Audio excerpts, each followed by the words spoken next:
Gordon, the winning run at third. That is a base hit center field. In comes Gordon. Brujan's the hero. It's a Marlins win. So what it sounded like yesterday on the Marlins television network with Alex and T-Bone on BK. You got BK and Ferrario here on 101 ESPN. Cardinals end up losing that one in 10 innings by a final of 9-8. They play again coming up here in just about 30 minutes. We'll get into today's game here in just a little while. But Alex, I think T-Bone was the one that said this during our pre-show conversation. Felt like a scheduled loss. Not because you have like a bad road trip, travel. No, it's because of what happened the day before. You look at what happened on Monday night in that game against Miami, and you had to use like seemingly everybody that had ever thrown a pitch for the Cardinals coming out of the bullpen because that thing went to 12 innings and because you could never find a way to pull away from the Marlins. So you extend all of these relievers. So now you're down. You don't have JoJo, it appears. You don't have Kittredge. You don't have Fernandez. You don't have Helsley. Well, now you've got like 3 other dudes that are available. I think Lutis was the last guy that they could have gone to in that game. And so you're in a tough spot with your bullpen yesterday. I'm happy they didn't have to get to that one. Absolutely. So you go to Libby, you go to Leahy, you go to King, you go to Roycroft, and honestly, they did a pretty good job for the most part. And then Roycroft forgot to, go cover the bag at first. And they had like 17 different 50-mile-an-hour dribblers that found a way to become hits, and you lose the game.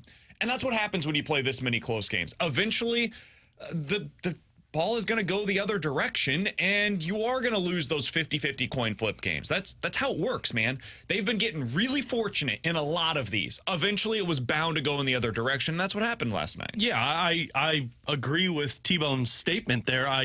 Because you went to extras the night prior and you had to use so many guys and you couldn't just put that game away, that's what led to last night's loss for the team. And when we ended the show yesterday, it felt like it was going to be a loss with Lance Lynn on the mound, knowing that you probably had a majority of your big arms unavailable to you. You were going to have to find a way to do something that you've been unable to do a lot this season, and that's pull away from the pack and just hold on with a big lead. And despite you getting the runs early, the Marlins, the ball was just flying out of the ballpark. Dude, last that night. was crazy. Everybody was hitting bombs. They were showcasing their power. It felt like a game that was going to have to be won in a tight realm once again. And I can't bash their pitching. Liberatore, Leahy, and King, they did their job. And Roycroft, if there was one dude that was going to come out of the bullpen in the situation that they were in where they had nobody, I trusted Roycroft over everyone else. Man, he did his job. I know me and T-Bone went back and forth on this yesterday. Did his job with a loss. I just like letting you guys fight at night. I don't know how much more you could ask out of Roycroft. Now, one thing I would ask, cover the back. when you get the ground ball you're looking for. We've been working on it since spring training. It goes to first. A PFP is a thing for a reason. Go to first. Get off the mound, go to first. Get off the mound, go to first. He forgot to do that, unfortunately, and it ended up costing him. I'm not sure that it would have won them the game, but I think it would have bought them another inning at a minimum. And not doing so, it's just a bad look if nothing else. He won't do it again. We've seen that before. I remember when Gio did that a couple of years ago. I don't think he made that mistake again afterwards. But it's funny, yesterday, BK was the one that brought up about how their elite defense is what's going to carry them to the promised land, and then that happens last night to lose the game. But and there wasn't a good play by Brandon Crawford. There was and they were running all over the bases. A lot of guys with looked like they saw ghosts in the moments of that game last night. So not the prettiest one, but you're going to have ugly games. Your opportunity to win another series is later on this afternoon. But the one thing that just plagues this team consistently is just the inability to just blow away the competition and have a easy strut to the finish line. And that's something that I do think is going to hurt this team down the stretch. I'll give you the batted balls that ended up breaking the Cardinals yesterday. 62-mile-an-hour single, negative 64 launch angle. 75-mile-an-hour single or ground out, negative 14 launch angle. 71-mile-per-hour single, 13-degree launch angle. Like, if you get beat by that, it is what it is. Again, this goes back to you didn't take care of business, you didn't pull away, and it ends up costing you a game. It is what it is. They got another chance, like Alex said, to win the series later on this afternoon. The biggest part of that game that was frustrating for me was watching Lance Lynn. 10 hits allowed against a terrible offense. No walks, great, but 10 hits allowed in 5 1/3 innings. It's just not going to work. And at this point, I think we all know what Lance Lynn is. He's a number 5 starter. Nothing more, nothing less. He's going to be a 5-and-dive type of pitcher. I know that there were people that said, oh, innings eater. No, he's a start eater. He goes out there, he's going to make 30 starts for you. And he's going to give you like 150 to 160 innings by the end of the season, most of them being around that 5 innings or so. Yesterday, if they had their full allotment of bullpen arms, he's out by the end of the 5th inning, probably. I don't think maybe 4th. I don't think he comes out there for the 6th by any stretch of the imagination. I don't know if he's through the 5th. Yeah, I was going to say, I think he's out of the 4th. They pushed him yesterday because they had to. That was it. The previous starts for him, 4 innings, 4 innings, 4 1/3. This is where we're at, man. He is a number 5 starter in every sense of the word. He's not great. He's fine. He'll get you through.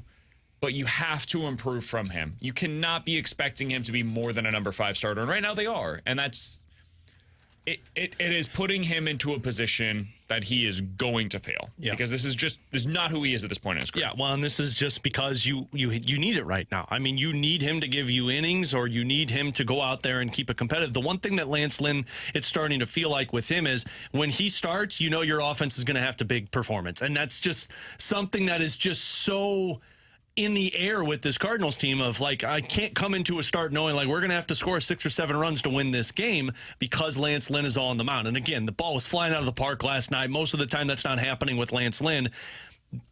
For a team, and I'll go back to what Jesse Roger told us on Monday, BK, that for a team that the way to get through the playoffs is pitching, pitching, and pitching, you've got 2 guys that I feel okay with. One guy I feel comfortable with in terms of being able to pitch for me on a big stage, and that's Sonny Gray and Kyle Gibson. And Kyle Gibson, it's just really the unknown right now. I would be okay with Michaelis making starts in the playoffs. I'm not okay with him being a top 2 starter for me. But I'm okay with him making starts. I think I would feel more comfortable with Kyle Gibson making a start in the playoff than Miles Michaelis, because with Miles Michaelis, it's still an unknown for me. And I know he's going on series. I'm willing to have both. Probably, yes. But here's my problem. But I better have one guy that's less than ahead of them. The Cardinals have to go out there and acquire something above Lance Lynn. And I think they will, but I think it's going to be below Kyle Gibson and Miles Michaelis. And that's where my concern is, because now you're still relying on Lance Lynn late in the season and in the postseason. Yeah, and the goal is to improve above Lance Lynn because he can slot into the bullpen. You know, he would be a perfect right-handed reliever that can go 1 inning, 2 innings in the playoffs. Like looking at his splits against right-handed batters this season, 641 OPS, 231 batting average against. He's got to roll on a playoff team. Like he would probably make the playoff roster still, but to your guys' point, you have to improve upon him, and you've got to get someone that slots ahead of Gibson and Michaelis for the playoffs. Because this is what Lance Lynn is. He is a number 5 starter, and you've got 2 of those right now in your rotation with Lynn/Palante. You've got to find a way to try and get through this stretch and then get somebody that can really knock Lynn down once you get close to the trade deadline back to his role of being a number 5 right now. I think they're in an interesting spot with their rotation, especially with the Matz injury. We'll discuss that further coming up later on this afternoon. But they need some help. They need a reinforcement. I think their bullpen's in a pretty good spot right now. Honestly, there's not many teams that yesterday go into that game without their top 3 or 4, honestly, probably top 4 bullpen arms and say to themselves, oh, yeah, we got this one. All things considered, they had some pretty good options. Libby's a good option in that spot that they used him yesterday. John King is a really solid, like, number 6 guy in a bullpen. Roycroft is pretty solid. Yesterday, tough look for him. You got to be able to go over and cover first. But all things considered, he's got some good stuff. He's somebody, if he's your 7th best reliever, you feel good about that. So they have arms available. Leahy even has been so much better than I expected him to be. Circle of trust. Yeah. He's back. Fine in the role that they use him in. And you've got other guys that are coming back. Riley O'Brien should be back at some point. Maybe Steven Matz, if and when he does return this year, ends up being a bullpen arm for them. There's nothing wrong with that. He could be in the Leahy role, but as a lefty with good strikeout stuff. They've got a bullpen, when you're talking pitching, that can apply to that. They're just missing a starter. They're missing a legitimate front-end starter right now. As long as their bullpen covers the back. Yeah, you saw last night, even with the bullpen having 4 guys down, they could shorten a baseball game. And that's what they're going to have to do in October. You know, if they're going to have Gibson and Michaelis in the rotation in October, which is what I expect, you're going to have to shorten those baseball games. Gibson's value of an innings eater does not matter in October. He will be a 5 and dive come October. Michaelis might become a 4 and dive in October. The bullpen is deep enough to where it can really shorten games, and you even saw that last night with the bottom part of the bullpen and their depth yesterday. The other thing that I think is important of the loss last night, we saw that came back to bite them again, and we haven't even brought it up, the bottom of the order.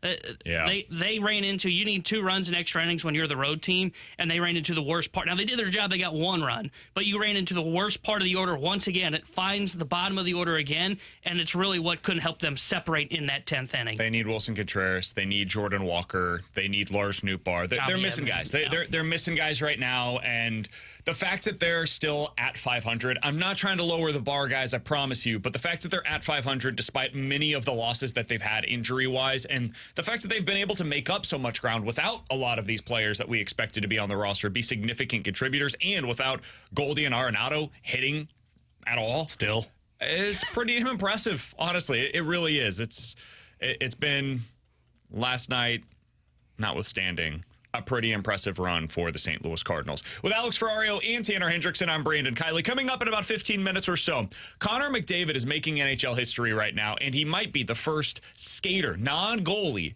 to win the Conn Smythe that we have seen. Is he worthy of that at this point? We'll get into it in about 15 minutes or so. But coming up next, got some NHL breaking news, Alex, that I want to pass along. Have you already seen this? Mm-hmm. Okay, well, we'll get into that coming up next. We'll tell you about a goalie that is on the move in the NHL, has just been traded, and Nolan Gorman. We got to talk about him too next here on 101 ESPN.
Alex Ferrario back with you to talk about my friends at Classic Air Care, taking care of our HVAC system. And look, when it's as hot as it is outside, you have to have somebody that you trust that is able to come out and take care of your unit. But maybe you're in the market to buy a new HVAC system. And here's the deal. A new HVAC system, sure, it's going to cost a lot of money, but if you're using the right company who's upfront with you, you can find ways to make sure that you're comfortable with it. They've got financing options with Classic Air Care where it's 0% for 18 months. That's going to help significantly. But what I love about them is I've had them come out.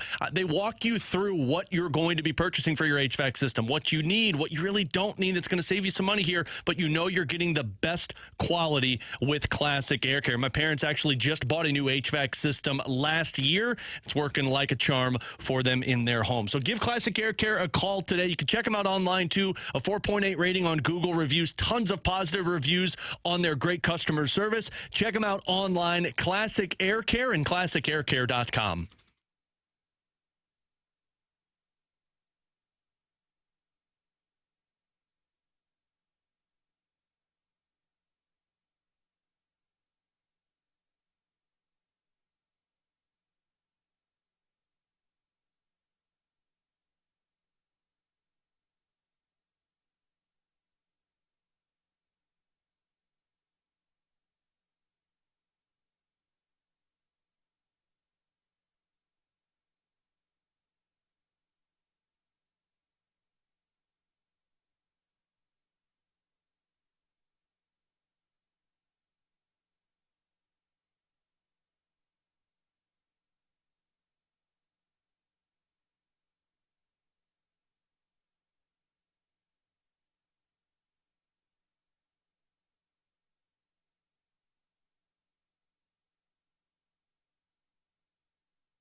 This trade has been rumored for, 3 years now. We've all known eventually Markstrom was going to be a goalie in New Jersey. He's going to play for the Devils. It's a matter of when, not if. With Alex and T-Bone, I'm BK. Well, Alex, that has become official. According to Darren Drager, the deal is done and the terms have been agreed upon. Jacob Markstrom is going to be going to the New Jersey Devils. And in return, they will get a first-round pick. Okay. Is it the 10th overall pick? 2025. Ooh. That is top 10 protected, by the way. That just came out as well. And 23-year-old defenseman Kevin Ball. Okay. I mean, that's a good return. One of their better prospects. I think he played NHL games for him this year. He played the entirety of this season, ended up with 11 points, was on the ice for roughly 17 minutes per game. I have not looked up his 6'6", 230 pounds. Big dude. I have not looked up his underlying numbers on how well he did in those minutes. Alex, I can do that now for you. But if the Blues were offered this for Jordan Binnington, a 6'6", 230-pound former second-round pick, now a top 4-ish defenseman, at least that's what he projects to be potentially down the road, and a first-round top 10 protected pick in 2025. If that was offered to you and you're in Doug Armstrong's shoes, I'm hanging up the phone. What do you do? Okay. I'm hanging up the phone. There's no, like that. I can understand why New Jersey wasn't going to give up a lot because, I mean, Markstrom is 34 years old, and although he's had good seasons, he's been, at least down the stretch, okay, with the exception of what he was 3 years ago. Good goalie. He's a good goalie. I would say Binnington's better than Jacob Markstrom. I would say Jussi Saros is better than Jacob Markstrom. So there's a reason that the New Jersey Devils went back to this one. And I think because it took so long, Calgary wanted a lot more. And Calgary recognized that they are in one hell of a rebuild now. And so the best bet for you is to trade this away, save $6 million for the next 2 years. And I mean, you're getting a decent player back. Kevin Ball is probably like a projected top 4 defenseman. He's big and physical, does nothing else well, by the way. And that's a dude that you put on your second pair, and that's about it. Hits everything that moves. If I'm Calgary, Nice. That's not a lot in return, though, because I think there were teams desperate for goaltenders. But this is to your point, BK. I mean, you have said this. You don't get a lot for goaltenders on the market. Nope. And I think the reason is because teams demand a lot for that goaltender, and if a team's not willing to pay the price, then the team trying to trade away the goalie just holds on to him. Or if you're like Calgary and you realize where you're at, you get the best thing that you can, and that's a first-round pick and a good prospect. It's tough, dude. These moves just don't happen. It's why I've said all along I would absolutely take the negative side. Like if somebody's willing to do a yes-no bet, yes, the Blues will trade Jordan Binnington and they'll get a haul in return, or no, they will not trade him, and it's because nobody's willing to offer a haul in return. I'm taking the no side of that every day of the week. These guys just don't get moved, man. As much as we can talk until we're blue in the face about how you can't win a Stanley Cup without the goalie, teams, for whatever reason, are unwilling to give up the type of assets that you'd expect to get that goalie into their system. It's weird. I don't understand it. I really don't. Like, if you told me, hey, quarterback in the NFL, that's the thing that you're missing. Well, what are you willing to give up? Anything. I am willing to give up anything to get that guy into my door. And yet, the equivalent in the NHL would probably be the goalie, although they are a little bit more up and down. And teams aren't willing to do that, man. I cannot understand it. I genuinely can't. There's a lot of people that I'm seeing commenting saying that Calgary is going to be awful next year. And I agree with that. Like, Calgary is not going to be good. Here's why it was a good move by Craig Conroy in Calgary, though. Somebody, by the way, makes a really good point on a comparison. It's like baseball catchers. You just don't see catchers that are traded. I would say the difference is, at least in the past, catchers have such a significant part in the pitching side of things, and so there's that unknown of how they're going to translate with your pitchers, and I guess to a degree that's there for goalies as well with your defensive system, your defensive structure. Yeah, but I mean, really, like, if you got a good goalie, he's probably going to be a good goalie. Yeah, I mean, look at Binnington. Binnington with a bad defense in front of him is still a really good goalie. So that would be the one place where I would say it's a little different, but the way that they're treated across baseball for catchers and hockey for goalies there is definitely a similarity there. Sorry, Alex. No, you're fine. I'll go back to the quote that Doug Armstrong had at the end of the press conference, or at the end of the season with his press conference, when he was talking about how, look, if we wanted to blow this up, we could do it. This is the move that he's referencing, because it's a good move by Calgary, because you got to get something for Jacob Markstrom, because Jacob Markstrom is not benefiting you right now, because you're going to be bad. And your best bet is to bring in a 23-year-old goaltender that can just wear it for a couple of years and grow as the team grows. But if you're the Blues, you don't make a move like this, because a future first-round pick and a mid-tier prospect does you nothing when the goalie is going to benefit you. So it's a smart move by Calgary. I still think they got fleeced, though, because New Jersey just basically got a number one goaltender for nothing. This is a great move by New Jersey. Great move by them. And this right there is going to water down the goalie trade market this offseason, which tells me I don't think Yusei Saros is going to get traded, and I'm not trading Jordan Binnington. Yeah. Now, Nashville, are we all in agreement? Hey, Yusei Saros, you will be a Predator, sir. Look, I will trade Yusei Saros if I'm Nashville for Mitch Marner. I will not trade him for a 2025 draft pick and a mid-tier prospect, which is why, for people that say, well, Binnington's not going to be good for you when you're ready to compete, I'll take my chances over a future first-round pick. Jacob Markstrom, how old did you say he is? 34 years old. How old is Jordan Binnington? 31. So, like 3 years from now. Is he 31? I think he is. 3 years from now, he would be how old? Do some quick math here, carry the one. 37. 34 years old, which is what Jacob Markstrom is right now. He was just traded to a team that's trying to contend. The team that's trying to contend in New Jersey just traded for a 34-year-old goalie to be the last piece for them to get over the top. 2 years on his contract left. That's what the Blues are trying to do. They want Jordan Binnington to be a part of this thing when they're good again. They believe they should be good again in about 3 years, which is where Jacob Markstrom is at right now. Markstrom and Benner have had some really similar regular season numbers, and I'll take Benner's postseason record over Jacob Markstrom's postseason record. Agreed. So that's why I'm not moving him, because the return is not going to be as good as we would like it to be here in St. Louis, and because I do believe he can still be a good goalie whenever the Blues are good again.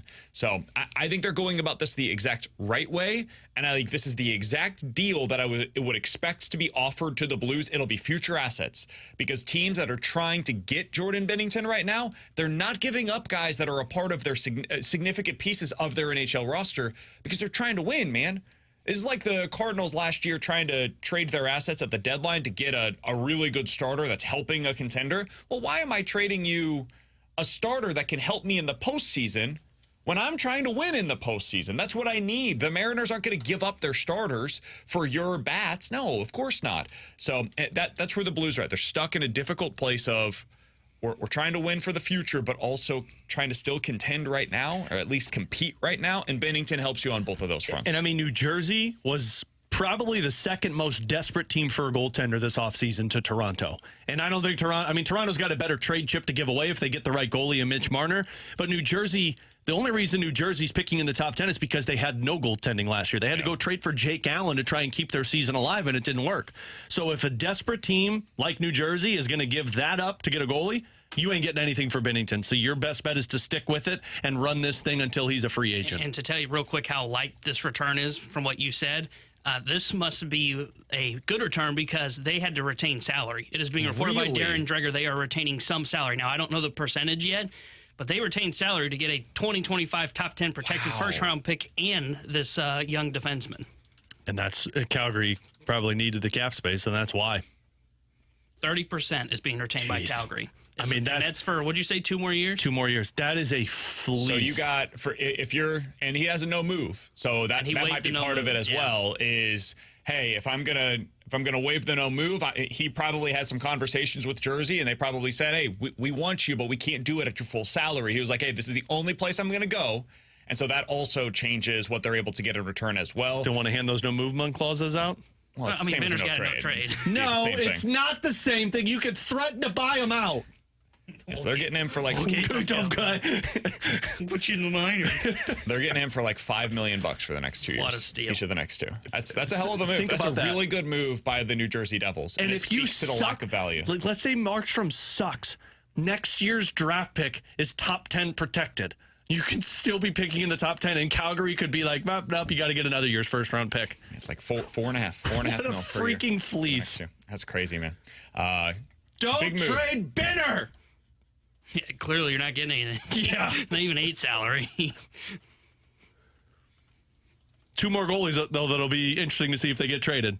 Ullmark with Boston, and Saros if he does get traded, which my guess is Barry Trotz ain't Boston's got to trading. make a move with their goalies. Oh yeah. And they got to re-sign Swayman, which means Olmark's going, which means that's another team bent over the Boston, barrel. Now, normally I think this is overstated, but with goalies in your conference and for a competitor that is like directly competing against you in your own division, do you trade one of them to Toronto?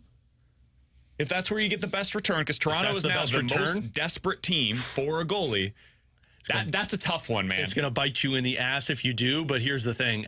If I'm the general manager of the Bruins, I don't trust Olmark because I've seen him choke in back-to-back years. So Toronto, if you're going to give me something that's the best return, go for it. Man, that's a tough one. I would still do it.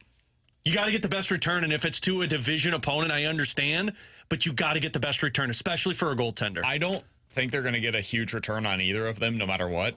I don't think I would trade them to Toronto. Yeah, I don't think I would either because and you're still on win now mode. Get the best return. Like if you're trading Booch this offseason, for example, and Colorado's the team that gives you the best return, send him to Colorado. I'm fine with it. So you're saying if they offer up Mitch Marner for Olmark, you wouldn't do it? Well, they're not going to. That's not going to be an option. Well, we're saying best return. I understand it's not an option. Like, there's probably going to be draft pick compensation. So we're talking about like a second-round pick versus a third-round pick. If I can get a third-round pick one place and a second from Toronto, I'll take the third to not send him to Toronto. Allmark's got a modified no move, too.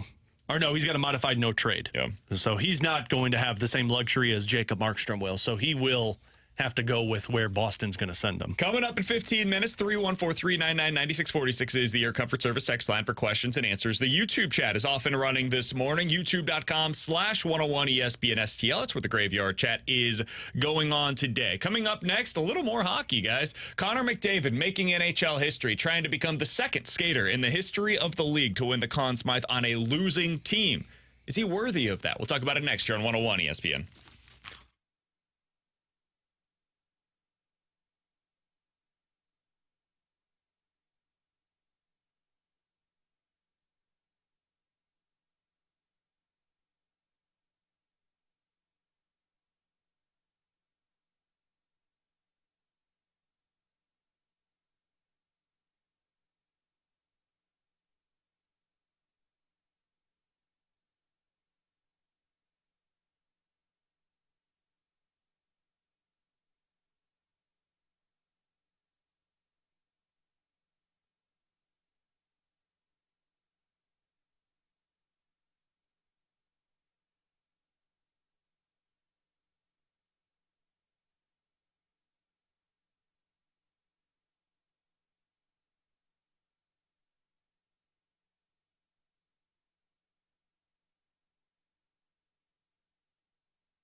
Terry Hendricks near the Sports Center update driven by Johnny Londoff Chevrolet and Johnny Londoff Autoplex. Cardinals fell to the Marlins last night 9-8 in extra innings, and they are about to have first pitch in Game 3 of their series against Miami today. Kyle Gibson will be on the mound for St. Louis. And the trade we just talked about in the NHL, the New Jersey Devils have acquired goaltender Jacob Markstrom from the Calgary Flames for a 2025 protected first-round pick, and a young defenseman, and the Flames are retaining 30% of Markstrom's salary. This Sports Center update driven by Johnny Londoff Chevrolet and Johnny Londoff Autoplex. See them at londoff.com.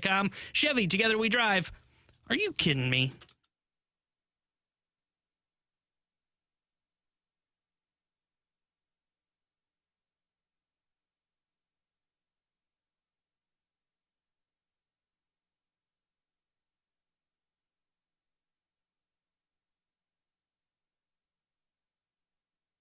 There is no question that this guy is the best player on the planet. Whether he wins the Stanley Cup or the Conn Smythe this year, there is no question about it. I'll sit down across the table from anybody. There have been 5 players in NHL history, Alex, according to my research this morning, that have won the Conn Smythe on the losing team. Only one of those players was a skater. The other 4 were goalies on the losing side. That voice you just heard was PK Subban last night on the ESPN broadcast, saying Connor McDavid, the best player in the world. However, according to PK Subban, you should give the Conn Smythe to the player on the winning team in the Stanley Cup final. With Alex and T-Bone, I'm BK. You got BK and Ferrario here on 101 ESPN. Alex, I think Connor McDavid is and should be the Conn Smythe Trophy winner. And the reason why is because the Conn Smythe is for the best player in the playoffs. Not the best player in the Stanley Cup final. It's for the player that was the best player throughout the postseason run in the NHL. And this year, Connor McDavid has 42 points in the postseason. The only players in league history that had more in any one individual postseason were Wayne Gretzky. He did it twice in 1985 and 1988, and Mario Lemieux, who did it once in 1991. If Connor McDavid has three more points in this year's postseason, he will go down as the second most in league history behind Wayne Gretzky's 1985 run with the Edmonton Oilers. Alex, this is an all-time great Stanley Cup playoff run by Connor McDavid, and he should be rewarded for such, no matter what happens in the next game or two. I know that typically you don't give it to the guy on the losing team, but I felt LeBron James in that series against the Golden State Warriors, I think it was 2016 if I'm not mistaken, should have won the NBA Finals MVP despite being on the losing end. I think Connor McDavid should get the same treatment this year. It's hard to deny it. I mean, when you put up 42 points in that stretch of games, he is the best player on the ice. And I agree with PK Subban. There's no denying it, even watching them play against the Florida Panthers. Here's the thing. I don't really know who else could win it other than Connor McDavid, because Sergei Bobrovsky, prior to Game 4 when he got lit up and pulled, and then last night, I think he was the clear-cut guy. He had a .984 save percentage going into Game number 4. That dipped a little bit. There's really nobody else on the Florida Panthers that I can look at and argue they deserve to be the Conn Smythe. Barkov has been okay. Tkachuk has been okay, but he has been absent in this Stanley Cup final with the exception of last night. I really think the two guys you're talking about right now is Connor McDavid versus Sergei Bobrovsky. And the only way that I can see people vote, because here's the thing, a lot of the guys that vote on the Conn Smythe winner, they're traditionalists, and they believe the same way PK Subban does. The best player has to be on the winning team. It's why you haven't seen it happen an awful lot, other than when a goaltender just completely dominates the series. But Bobrovsky's numbers are just average, in my opinion. Like, if you go back and look at the last 3 goaltenders that won the Conn Smythe, Vasilevsky did it. He had a .915 save percentage. Jonathan Quick did it, a .928 save percentage. And then Tim Thomas, a .938 save percentage. Sergei Bobrovsky right now through the playoffs is fine, but he's sitting at like a .912 save percentage or a .906 save percentage. So if Bobrovsky goes out there and just eliminates the Oilers in game number 6, even with them putting up 35 to 40 shots on goal, I can see him getting it. But I really believe that Connor McDavid deserves it because he has taken his team on his shoulders and carried them through the playoffs. All right, we gotta pivot. We gotta talk about the Cardinals for a second. Omaha! There's some news from the Cardinals. This coming out from Lynn Worthy of the St. Louis Post-Dispatch. The Cardinals have scratched pitcher Kyle Gibson from his start due to back tightness. He was today reinstated from the bereavement list, so they had to send a pitcher out because of this move. And instead, they will start Matthew Liberatore today. Liberatore! Dude, I don't know how they're getting through this game. I don't either. I'm being totally... I don't know if you have the innings to cover this game. I mean, you're going to have some dudes that you don't want to throw today. You're going to have to throw them today. And one of those guys might have to be Andre Palante. Yeah. I think you might have to go to Andre Palante in this game and figure out something else for the Rickwood Fields game. Like Zach Thompson coming up? He might have to start in Rickwood. I don't know when his last start was for Memphis. I mean, whoever it is, they're probably going to have to call somebody up. I don't think they have the innings today to be able to cover this because Matthew Liberatore just threw yesterday. Yeah. He's not going to be able to give you your full allotment of pitches. You're going to get 3 innings from him. Maybe. Yeah. I mean, that's if he's super efficient, hyper efficient in his innings, which we know he typically is not. I would say 2 is probably a pretty good start today out of Matthew Liberatore. Palante won't be able to give you much because he's not even on his regular rest right now. And here's the trickle-down effect. He's close enough that he could give you like 3, probably. Here's the trickle-down effect because this isn't just affecting this game. This is affecting the next, because when's their next day off? Friday. So they get Friday before the next series. And the good news is they will get an added player. It was announced today they will get an added player like a doubleheader for the Rickwood game. So though they're not in a great spot, in fact, this spot sucks, if they can get through today, they can do a better job to Gibson like on Thursday or on Saturday, depending on how he's feeling. Your offense has to carry you today. Your offense has to carry you today.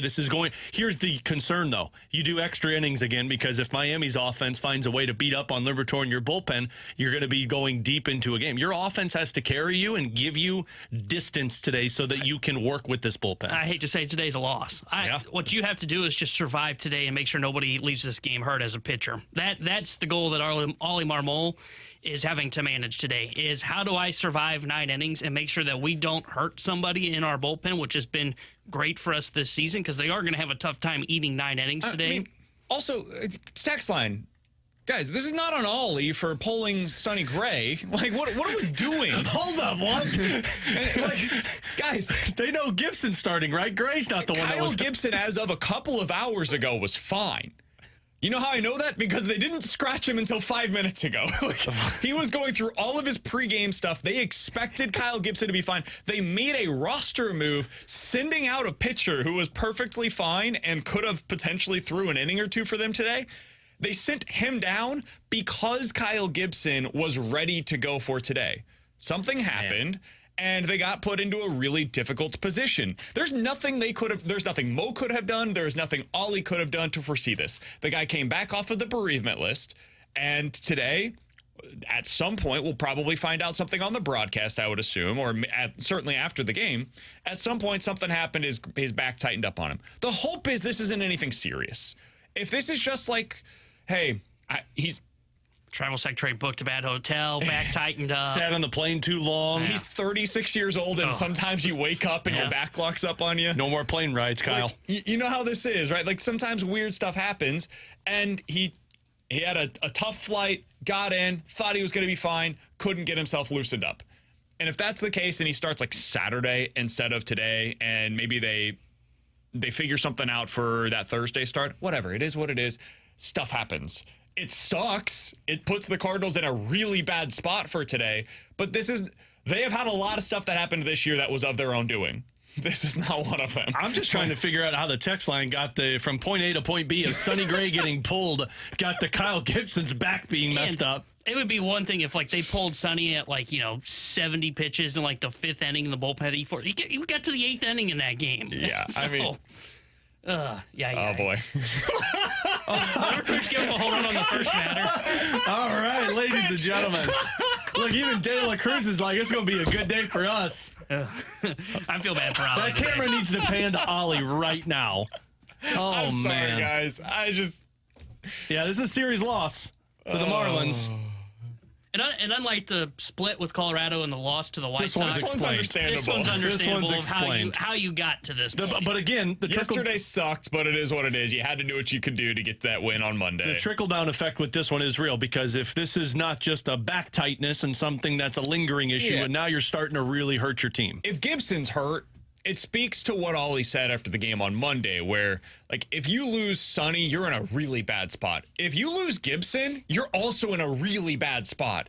Who's giving you innings, dude? Like, it's Matthew Liberatore. It's Sonny Gray and it's Miles Michaelis. Hopefully he can continue what he has been doing in his last, 7 starts now. And then there's a whole lot of crossing of your fingers every other day that you start. It's not hopefully he can. He has to continue what he's doing from now. Otherwise, you get buried. All right, so the St. Louis Cardinals, if you missed it, the news today, they scratched Kyle Gibson from his start due to back tightness. We don't have anything more on that as to what led to it, how severe it is, or anything like that. Hopefully we'll get an update either during the game or later on this afternoon. Matthew Liberatore starting in his place after just throwing yesterday. Yikes, not a good place to be. And on his first pitch of the game, gave up a home run. And on his 5th pitch of the game, gave up yet another home run. All right, bullpen before the second.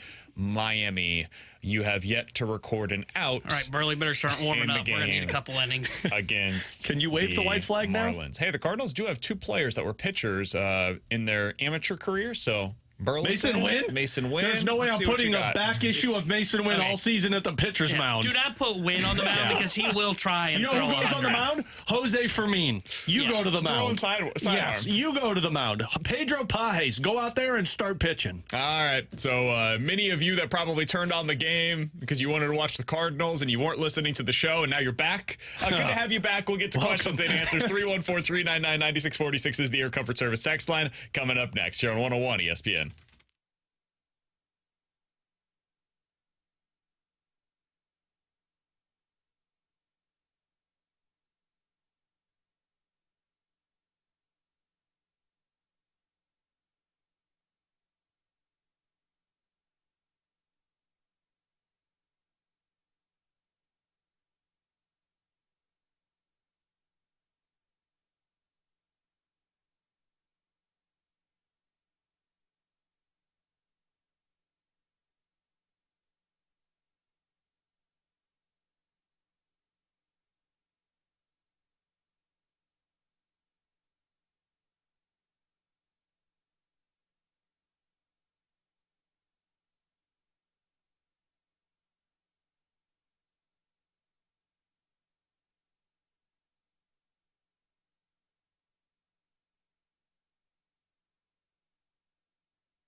All right, 314-399-9646 is the Air Comfort Service text line for questions and answers. The YouTube chat off and running as well, youtube.com/101ESPN STL. So we were kind of going through this during the break of what the hell are the Cardinals going to do when it comes to their rotation.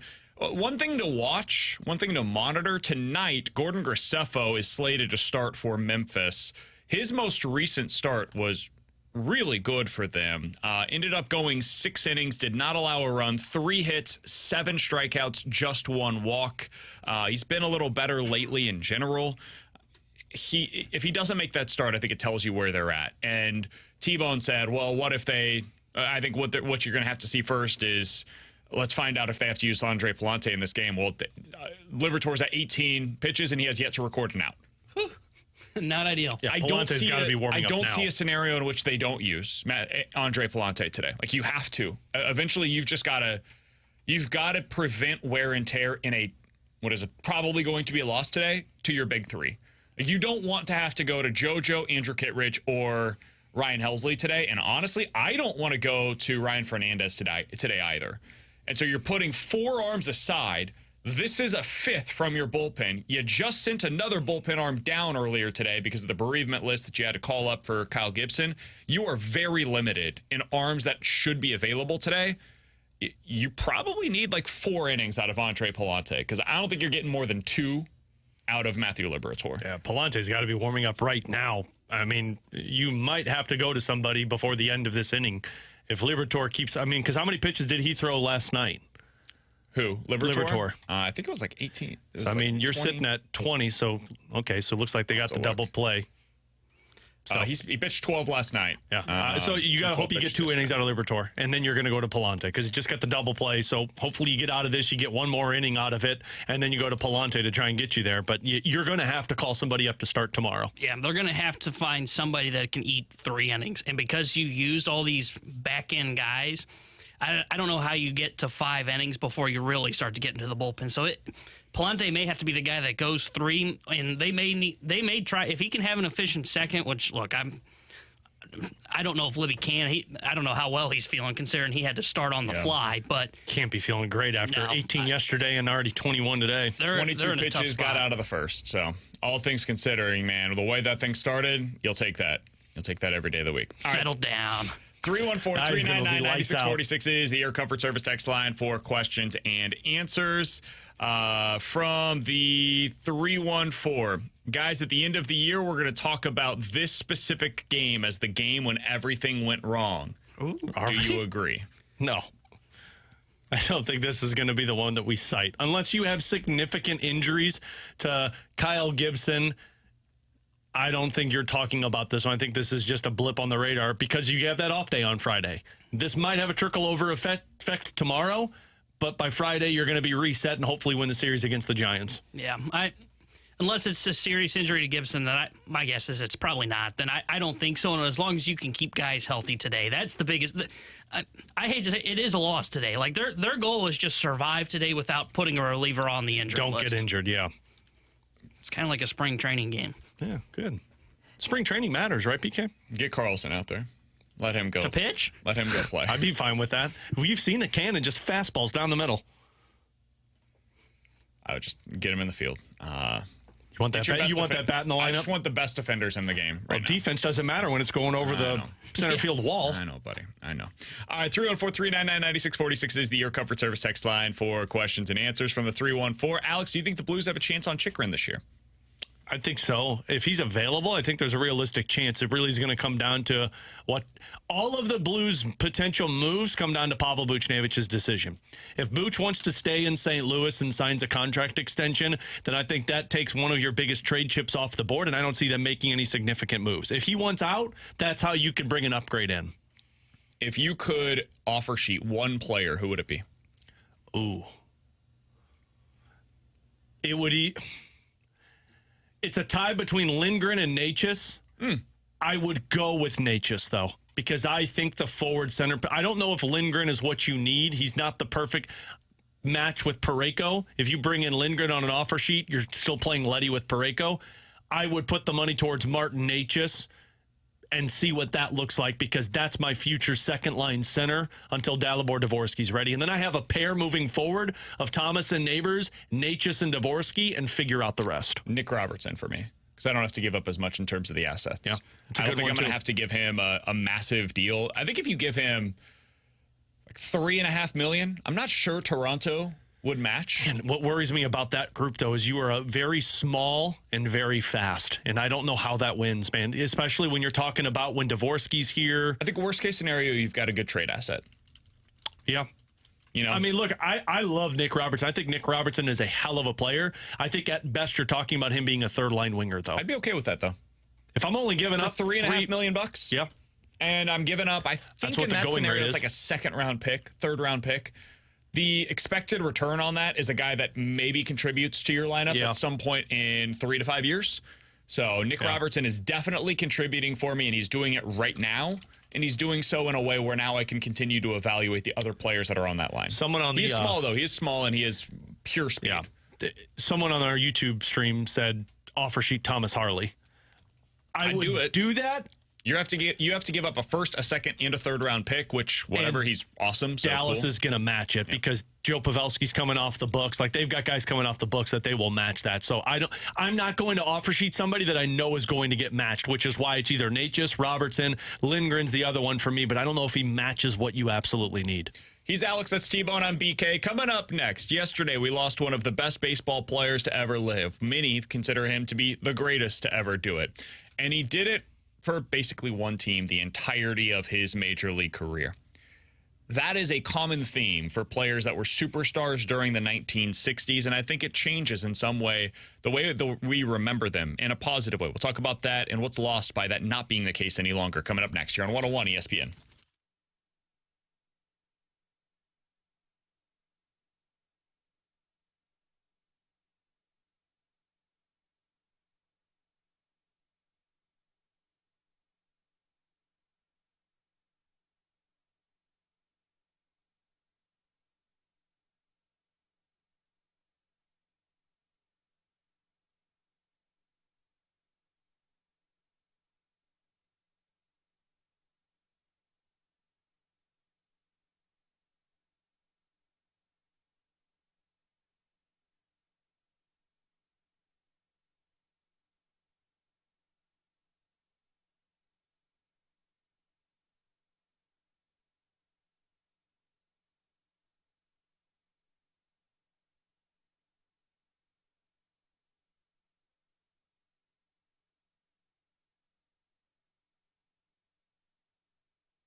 was revealed last night, Alex, that one of the greatest baseball players to ever live, in many people's eyes, including Tim Kirkjian, who I was listening to yesterday on SVP, did an unbelievable job of sharing some of his memories of Willie Mays, the greatest player to ever live.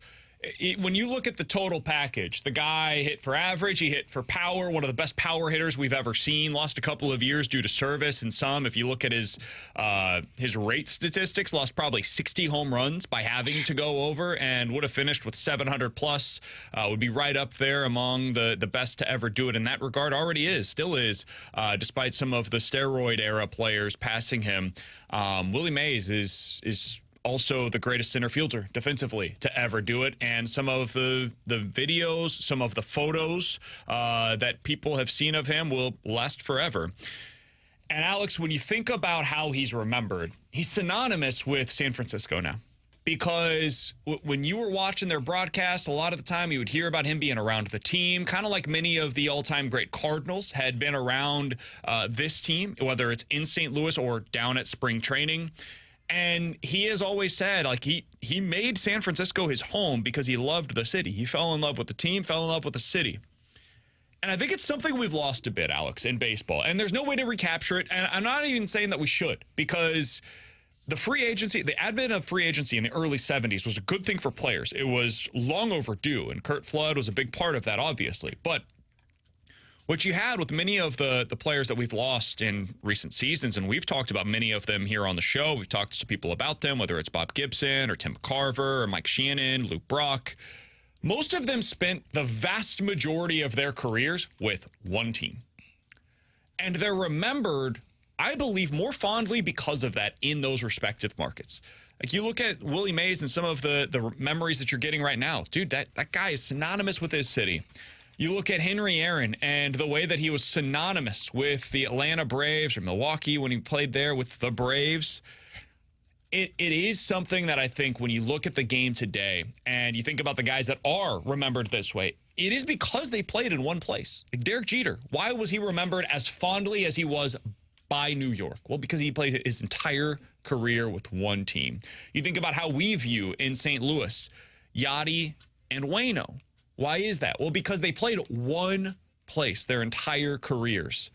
That is becoming more and more of a rarity, and I think it is something that when you look at the guys that did play in the 60s, where that was the majority of their careers, it's part of what made them so unique, so special, and had such a special bond with their respective cities, and Willie Mays was one of those with the city of San Francisco. Baseball is the sport that you hear people talk about how you get romantic with. You know, you're always so involved with it. You love everything about it, and I think a lot of it is because of players like Willie Mays. The players that stuck with one team throughout their entire career, it feels like that's how it brings those players to a different level. Now, look, they also have to be all-star, Hall of Fame level players. Like, we can't be talking about fringe players that stay on one team their entire career because, frankly, you don't see that happen very often. But when you go back to that era where guys were with one team, they fell in love with the team, they stayed with the team, they stayed involved with the community from start to finish of their career, and they had an incredible career, those are the ones that I don't think are just polarizing to their team, their city. I think that's where in Major League Baseball views those players as such impactful players because, frankly, you talk about the Hall of Fame and the Baseball Hall of Fame, you talk about how it's a history, it's a storybook of the league and the career. I think those players do that with sticking with their teams, and now in free agency, and because there's so much money involved and it's going back and forth to places and there's not as much of I want to be in one place for one time, you do lose that a little bit. Like I think you saw that with Shohei Ohtani this offseason, to where it was one guy that, man, if he finishes and stays with the Angels his entire career, you're looking at it in a different viewpoint than what you did back in the day, where these guys found one team, they stuck with the team, and they wrote their history of baseball with that one team. I think you also have to look at the winning, right? Like Shohei Ohtani, if he was with the Angels his entire career and never won anything, I don't think there's the same kinship between he and the fan base. Well, you're not going to see with Trout, probably. Exactly. Yeah. And I think it has to be one city, one team, and... well, really, one team, because even like when you look at Willie, that he played previously in New York and then the team moved and then he's in San Francisco for the remainder of his career. But when you look at the way that his teams had success as well, like the memories that the greatest catch of his career in many people's eyes was during the World Series. Yeah. That's a big part of that story. It's not just that he had this unbelievable catch, it's that he had an unbelievable catch in the World Series, and it was a big moment in that game. So that's the other thing to keep in mind. Like, even think about a guy like Aaron Judge, who very likely will spend his entire career in pinstripes. That's great. He's going to remember it as an all-time great potentially with that team, but he's also got to win. He's got to get to the World Series and then potentially win one to be remembered on the level with some of the all-time greats that have been a part of that organization. You look at somebody like for example, Bryce Harper. He has done a lot of winning in Philadelphia. Now, you look at the ultimate prize, he's got to get there, right? He's got to be able to finish the job. But Harper is going to be remembered in Philly if he continues this in a way that very few can, because he spent most of his career now in Philadelphia. But it requires all-time great performance. It requires playing with one team the vast majority of your career, if not the entirety of your career. And it requires a whole hell of a lot of winning. And for the guys that we remember as fondly as we do from the 60s, the guys that, like my parents, for example, or my father-in-law, who was a huge Cardinals fan back in the day, like they remember from that era, that's the criteria that all of these different players met. Yeah, and think about, like, how will Kershaw be remembered as a Dodger? You know, he's one of the best pitchers, if not one, up there, like top 10 as one of the best pitchers of all time in baseball. Multiple Cy Young awards. You know what he hasn't really done? I know he's got a World Series now. You know what was really known for until that 2020 run? Not being a performer in October. And that's where legends are really made. I think that World Series, October. though, fixes it, though, for Clayton Kershaw. I don't think it does. I don't know, because it's 2020. I mean, I scream from the mountaintops. It doesn't really count. I do. I think it does matter. Like, we talked about this on Monday on the opening drive, and we're talking about Clayton Kershaw. His name came up, and Randy was talking about how he's not a finisher. And like the 2020 World Series did not change that for him. And I don't think Randy's alone in that regard. I think there are a lot of people that still view him as a choker. He gets to October and then he doesn't perform. I think 2020 should and probably does change it for some, but not enough. Not enough to make it something that everybody agrees, like that guy, all-time great, and it will last the remainder of time. Somebody on the text line said, BK, how do you not remember that Willie Mays finished his career with the Mets? That's a big part of it. He didn't play his entire career with one team. He played one season. No, counts. In 1973 with the Mets, he played all of, I think it was like 150 games over the course of a couple of years.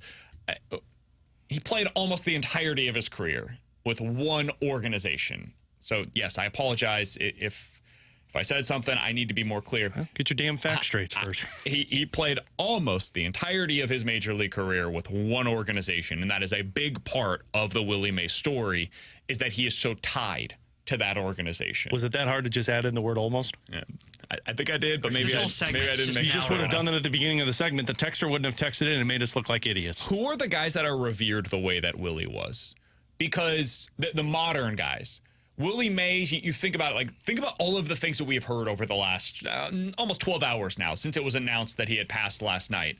And you're going to hear a lot of these stories tomorrow, which I think will be really cool, is that he's continuing to be a part of the story of the Rickwood game tomorrow that the Cardinals are going to be a part of. And I'm sure that there will be a lot of touching tributes as a part of that for Willie Mays. The things that you hear are not only, hey, this guy, unbelievable player, like one of the greatest ever, maybe the greatest to ever do it, but also the man that he was, the way that you would meet him now. Like, he was still around the game. And like Danny Mack shared a story of Tim McCarver and he meeting with Willie Mays prior to a game in San Francisco years ago. Like, that is the other thing that is a part of his story, is just how great of a human being he seemed to be, like truly. And he was still around the team all the time, would give back to the players, and would give them advice about both their careers and just life. Who are the guys that are those players now, Alex? Like the modern era baseball players that serve in the kind of role that Willie McGee is certainly here in St. Louis, but that Willie Mays was in San Francisco. I think Derek Jeter's the one that comes to mind first. I think that's going to be the one that everybody would point to. I would say David Ortiz is another one of those guys. And I know it's going to sound like a homer play, but Adam Wainwright. Adam Wainwright being with the team as long as he was, being as great as he was for the longest time, now in a broadcasting side. But I do think his charity, since we're talking about off-field stuff, his charity not only impacts St. Louis, but it also touches like half of the league where players are a part of Adam Wainwright's charity. So those would be a few that come to mind for me. Yeah, those ones are good. He doesn't fall into the Willie Mays conversation because he didn't stick with one team for one time, but Pujols is that. Absolutely. Think about what he's done for the Dominican Republic. I think that's more impressive that Pujols does fall into that category, and he was with another team for as long as he was. And Ohtani, to me, will fall into that category by the time his career is done. But again, those guys were on multiple teams. Can I give you one that's not a baseball guy that I think falls into this? Crosby of Pittsburgh. Crosby will never leave the Pittsburgh Penguins, and he is viewed as one of the GOATs of all time within that organization, taking over the mantle from Mario Lemieux, who was kind of the same way as well. Yeah, it's a really good one. Yeah. If you're looking like NFL, I'm going to be really curious to see what his next era looks like. I think Brady's got a chance to be something like this. I thought of him. Because, like, now it's different because he didn't spend his entire career with the Patriots, but in some ways, I guess the similarity kind of is there. Where, like, Willie, as we just mentioned, did spend a year in New York with the Mets. It was a year and a half, BK. The difference is Brady went to Tampa Bay for a couple of years and, won a Super Bowl. Willie, the stories that you hear are basically his ending in New York was kind of similar to Adam Wainwright's ending here in St. Louis. That would be the comparison that some people have used. But Brady is now still tied with the Patriots organization. He has made that very clear by doing all of the things that he's done this offseason, including having his number retired just a week ago in New England. And now being in the booth, I think that's a big part of it as well. For Willie Mays to be this guy without being in the booth, though, nationally, that is one hell of an achievement, because that's typically how you continue to be a part of the game, is that people hear you nationally as fans and you just become a part of their baseball routine post-playing career. I think that's part of what Waino's legacy is going to be. And Willie Mays he was always a part of the baseball conversation, regardless of what that conversation became. He's just always going to be a part of it. For Alex Ferrario and Tanner Hendrickson, I'm Brandon Kiley. If you missed it, and I don't know how you did, but Willie Mays passed away last night. The Rickwood Fields game is going to take on an even new meaning, even greater meaning in some ways, tomorrow as the Cardinals are playing in that against the San Francisco Giants. Coming up in 15 minutes, we'll talk a little bit more Blues, but next, more likely to happen here on 101 ESPN.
314-399-9646 is the Air Comfort Service text line for more likely to happen. You give us two scenarios. We will tell you which one is more likely here on BK and Ferrario. Alex, more likely to happen. The Edmonton Oilers come back to win the Stanley Cup, or the St. Louis Cardinals come back to win this game?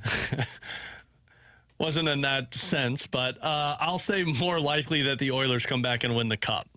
Because as great as it is right now, you do have to go into a bullpen that I'm not sure how many guys you have available to you.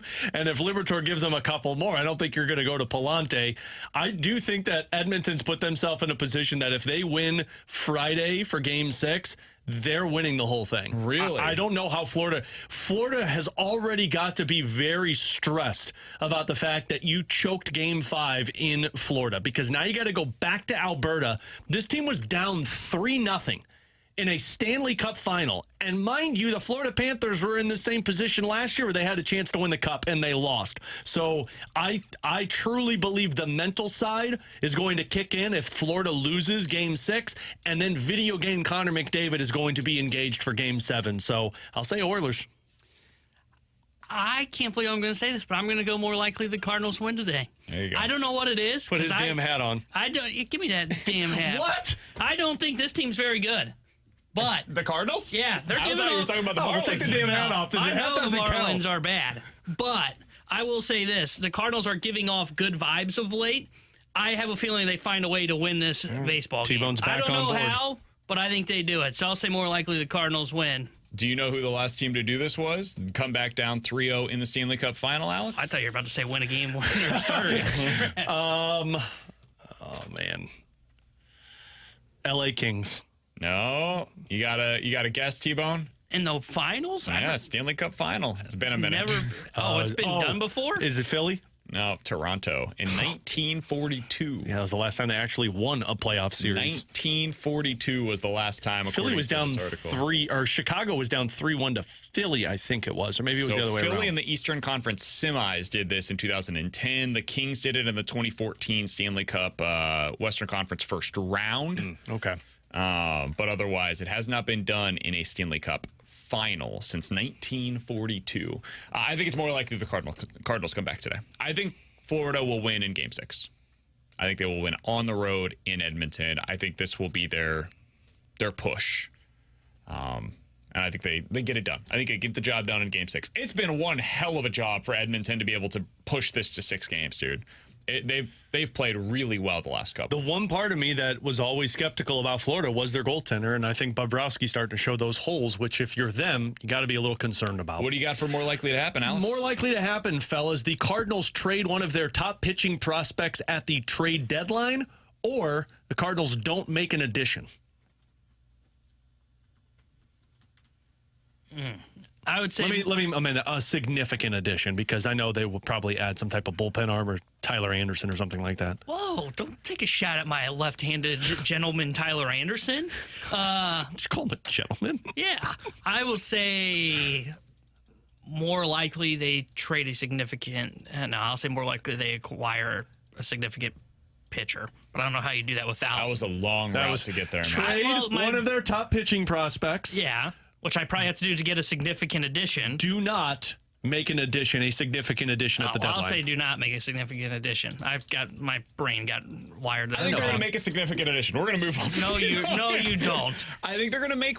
I think they have a chance to be able to do that. I think they're going to trade it's one of their much top more pitching likely prospects than trading one of the top pitching prospects. I don't think they're trading like a Tink Hintz, for example.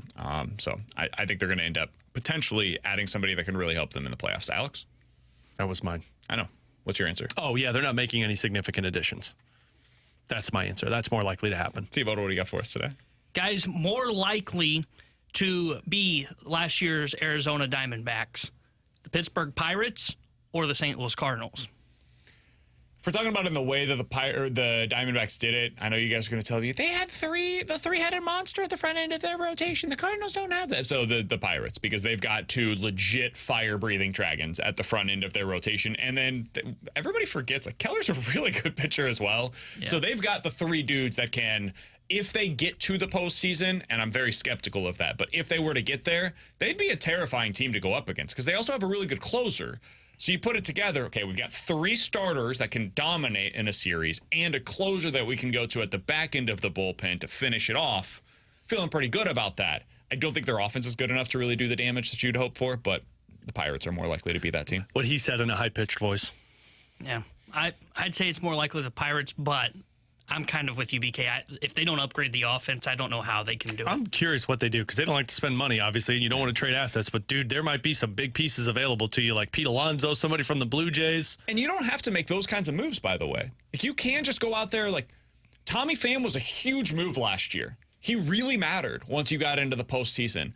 And if you make 2 or 3 of those kinds of moves, that can significantly boost your offense once you get into the postseason. Get a couple of lefty bats, grab Tommy Pham, who's probably going to be available at that point, or somebody that is the equivalent of that, and help your offense a little bit by getting 3 pieces that can be at the bottom of your order to extend the lineup a bit.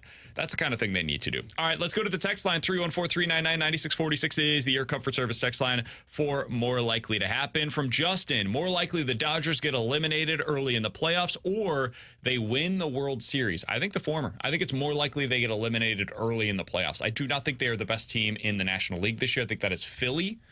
And I do not know that they right now have the pitching to be able to get through October. They'll have to go out and make some significant moves to be able to be that team. I'll say the World Series because I think when they're healthy, they will be a very scary team. Now, if they get to health, that's the biggest question. Plus, I also know that there will be a big trade from the Dodgers. So I'm gonna say more likely they win the World Series. Yeah, I'm going to say more likely they win the World Series as well. I think they've got the pitching to get there because Yamamoto will be healthy by that point. Glass now, if you can get him to October, you'll be fine. We'll see if they can get, what's his name, Buehler kind of figured out. He's kind of scuffled since coming back. Bobby Miller. Yeah, Bobby Miller. Like, they've got the arms. And who knows, Kershaw could be Kershaw again, but he's coming off major surgery. I'd be more worried about these teams if they didn't have – if you don't have that kind of pitching – when you're going to have a bye, it would worry me because I think it takes about 5 games, as we've seen for those bats after having like 5 days off to try and get their timing back is what really has slowed down these teams that get that bye. You almost need your pitching to buy time, and I think the Dodgers have good enough pitching to do so. More likely the Celtics repeat or one of these 3, LeBron, Curry, or Durant, end up winning another championship before they call it a career. Celtics repeat or LeBron/Curry/Durant, one of those 3 ends up winning another title. I would say it's more likely that the Celtics repeat. Yeah, that's kind of what I was thinking. The Warriors are in a really tough spot right now. Curious to see what they decide to do this offseason. They've got some big decisions to make. I don't think LeBron's leaving the Lakers, and I don't think the Lakers are set up to win another title in his career, and I just don't think Durant is in that spot anymore. Yeah, I think Durant would have to go to like a Mavericks or a Celtics to win another championship. The same can be said about LeBron, and I think that team's probably going to be in shambles soon. So I'll say the Celtics. Yeah. Being in the Eastern Conference gives you an opportunity. Yeah, I'm with you guys. I think it's more likely the Celtics repeat because LeBron a Laker, I don't trust that roster. I don't trust the Warriors roster. And then just KD does not give off good vibes of being the guy that can lead you to a championship. So I would say it's more likely Celtics repeat. All right, last one here, guys. More likely to happen. The opening day outfield next year is the same as we predicted for this year. So Walker, Edman, and Nootbaar, or Matt Carpenter's back for the Cardinals on opening day of next season. Oh, I'm going with the first one. I think this has got to be it for Carpenter. Yeah, Marp's good for him to be collecting a paycheck, but I can't see where he's back next year. I have a tough time seeing his role on this team when they are healthy. I know they'll keep him, but it's one of those where it's kind of best friends with Nolan. Yeah, so that's why he came back. I'd say more likely you see the same outfield as it was expected this year. I think it's very likely you see that outfield, by the way. Yeah. Like, very likely. The one that I would have the question about is Tommy Edman. I don't know what he's going to look like next year or what he's going to look like the remainder of this season, and that will probably determine if the Cardinals go out and get a new center fielder, just a traditional center fielder to play that spot. But otherwise, I think it's very likely that you see Jordan Walker and Lars Nootbaar as your starting corners going into next season. Yeah. Alec Burleson probably at first base at that point, and we'll see. Like, Donnie moves all over the field. The role that they expected him to play this year before they needed him to become essentially their everyday left fielder. Yeah, worst case scenario, you end up with like Siani in center, which I don't even think is a bad thing because I think he's great defensively. And if that lineup hits like you expect it to, you don't have an issue of having one guy that is like a just purely negative when you look at him offensively. All right, coming up in about 15 minutes, we're diving into the junk drawer. But next, Alex, there's a big contract that came out yesterday for the defenseman market. I think it speaks to two things. One, I don't want any part of that defenseman market in free agency this offseason. And two, man, the Blues have one hell of a deal with Colton Parayko. We'll talk about it next year on 101 ESPN.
It is time to get your Circa Sportsbook app out right now. If you're in the state of Illinois, this is the place to go. No, don't check out FanDuel. Don't go check out DraftKings. You can do so to be able to check the odds, but you're going to find Circa has the best odds available for you. I looked up just a little bit ago. The odds for the Edmonton Oilers to end up winning this series, Alex, and over on FanDuel, for example, it's plus 280. If I do that exact same bet, Oilers to come back and win this series in 7 games, plus 290 over on the Circa Sports app. Might not sound like a lot, plus 290 versus plus 280, but you're winning an extra $10 on a $100 bet. And over time, that's going to start to add up, Alex. You've got better odds, and that matters for you with Circa Sports. You always want to make sure you're checking out these other sportsbook apps like BK just mentioned. You're going to find that the odds are bringing you back to the Circa Sports Illinois. And whether it's just those tight money line splits for individual bets, or maybe you're going futures, maybe you're going big parlays, that's great at Circa Sports as well, because they're not limiting you based on your winning. So download it, put some money into it, and get that betting going today. If you or someone you know may have a problem with gambling, call 1-800-GAMBLER or text ILGAMB to 833-234.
Terry Hendricks here with a Sports Center update driven by Johnny Londoff Chevrolet and Johnny Londoff Autoplex. Cardinals currently in action as they're trying to take 2 of 3 from the Miami Marlins. They are tied at 2 apiece in the top of the 4th inning. The Cardinals had to scratch Kyle Gibson from the start today due to back tightness. Matthew Liberatore got the start and was able to get through 3 innings, allowing 2 earned runs on back-to-back home runs in the home half of the first inning. We'll keep you updated on the Cardinals game throughout the day here on 101 ESPN. And big news out of the NHL today, Jacob Markstrom has been traded to the New Jersey Devils in exchange for a defensive prospect and a first-round pick in 2025.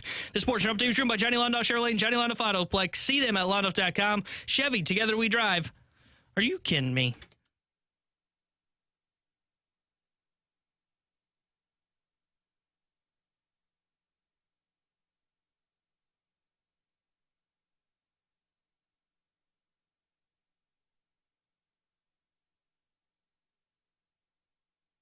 With Alex Ferrario and Tanner Hendrickson, I'm Brandon Kiley. So there's some news that was announced last night in the NHL. Philip Hronek, defenseman for the Vancouver Canucks, had a really good season this year, Alex. Finished with 48 points, 5 goals, a lot of those assists.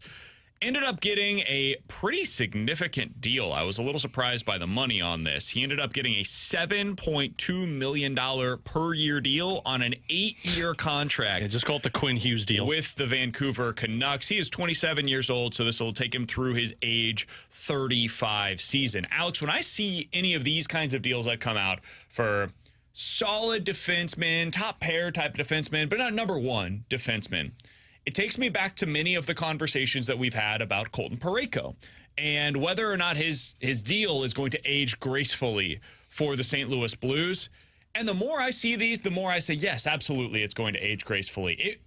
It might not have felt that way at a time when he was dealing with all of the back issues and it didn't look like he was the same player. But at this point, if you said, hey, 1 for 1, who would you rather have, Hronek versus Parayko? I think it's probably Parayko, but given the age, maybe it's a push. But it's close enough to where I'll take the Parayko contract. I'll tell you that. That's what I was going to say. That's the difference maker for me, the Parayko contract, because Philip Hronek is getting paid what a number 1 defenseman should be making, and he's not a number 1 defenseman. Like, Philip Hronek was awesome, but I call that the Quinn Hughes effect, because Philip Hronek, when he was with Detroit for 5 seasons, was a average defenseman. He was basically a minus 29, a minus 18, minus 38, and was still playing 23 minutes a night. He was their top guy and was not performing. Yep. And I understand he was playing on a bad team, but then he gets over to Vancouver and plays with Quinn Hughes, and he's a plus 38 with 48 points and getting time playing with Quinn Hughes, which, by the way, look at Quinn Hughes' numbers. He went from being 53 points, 41, 68 to 76 and 92.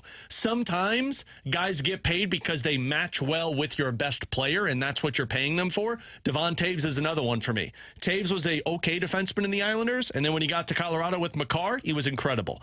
So I would take the Colton Parayko contract because I'll sound crazy with this, but last time I made this bold statement on Colton Parayko, I was right.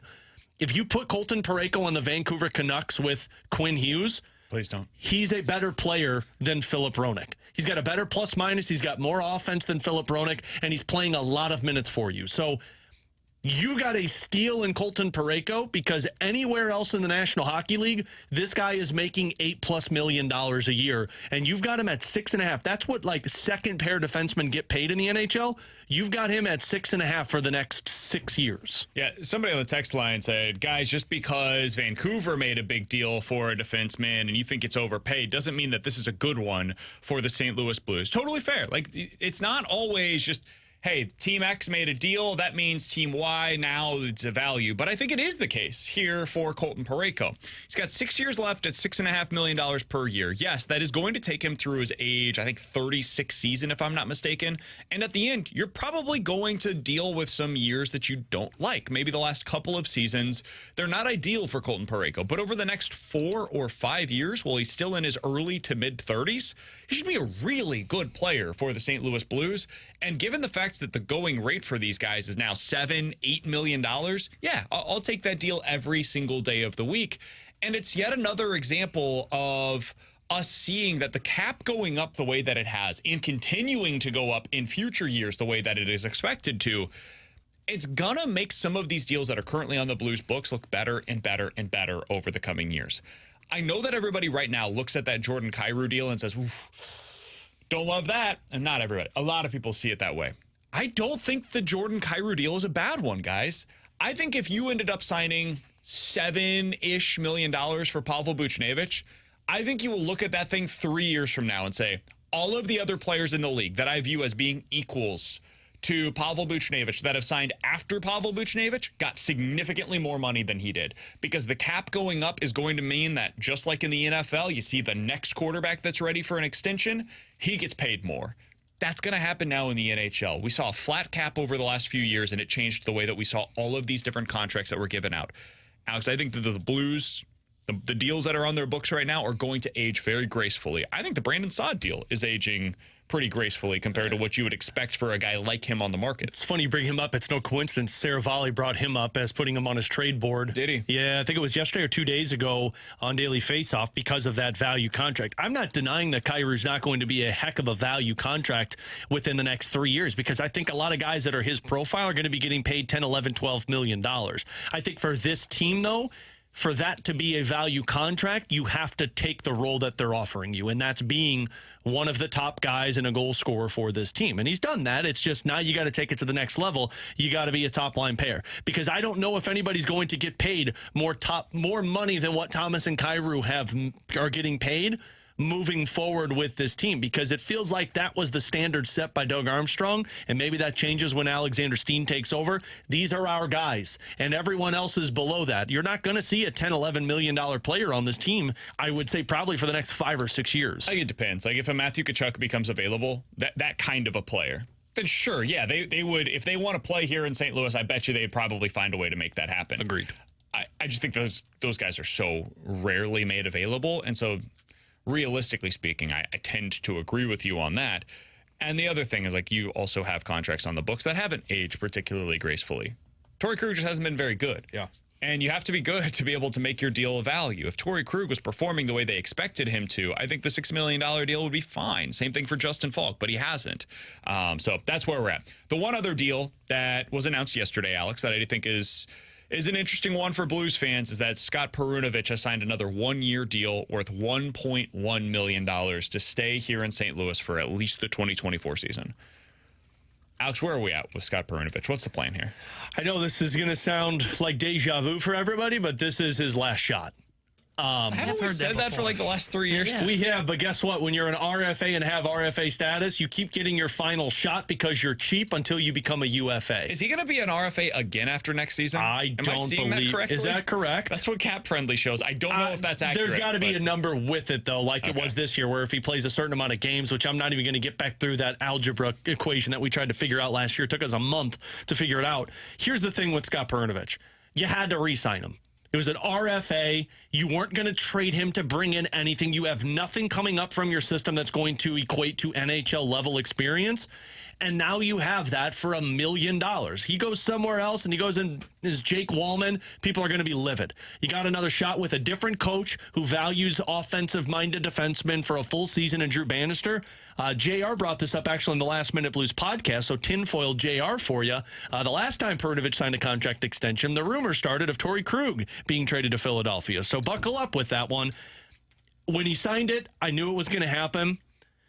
You can't have Leddy, Perunovich, and Krug on your left side next year. So to me, something still has to change with those three. I don't know if that means Perunovich. I don't know if that means Krug or Leddy. Something's got to change because you're still way too small. Who's playing on the left side if you do trade one of those guys?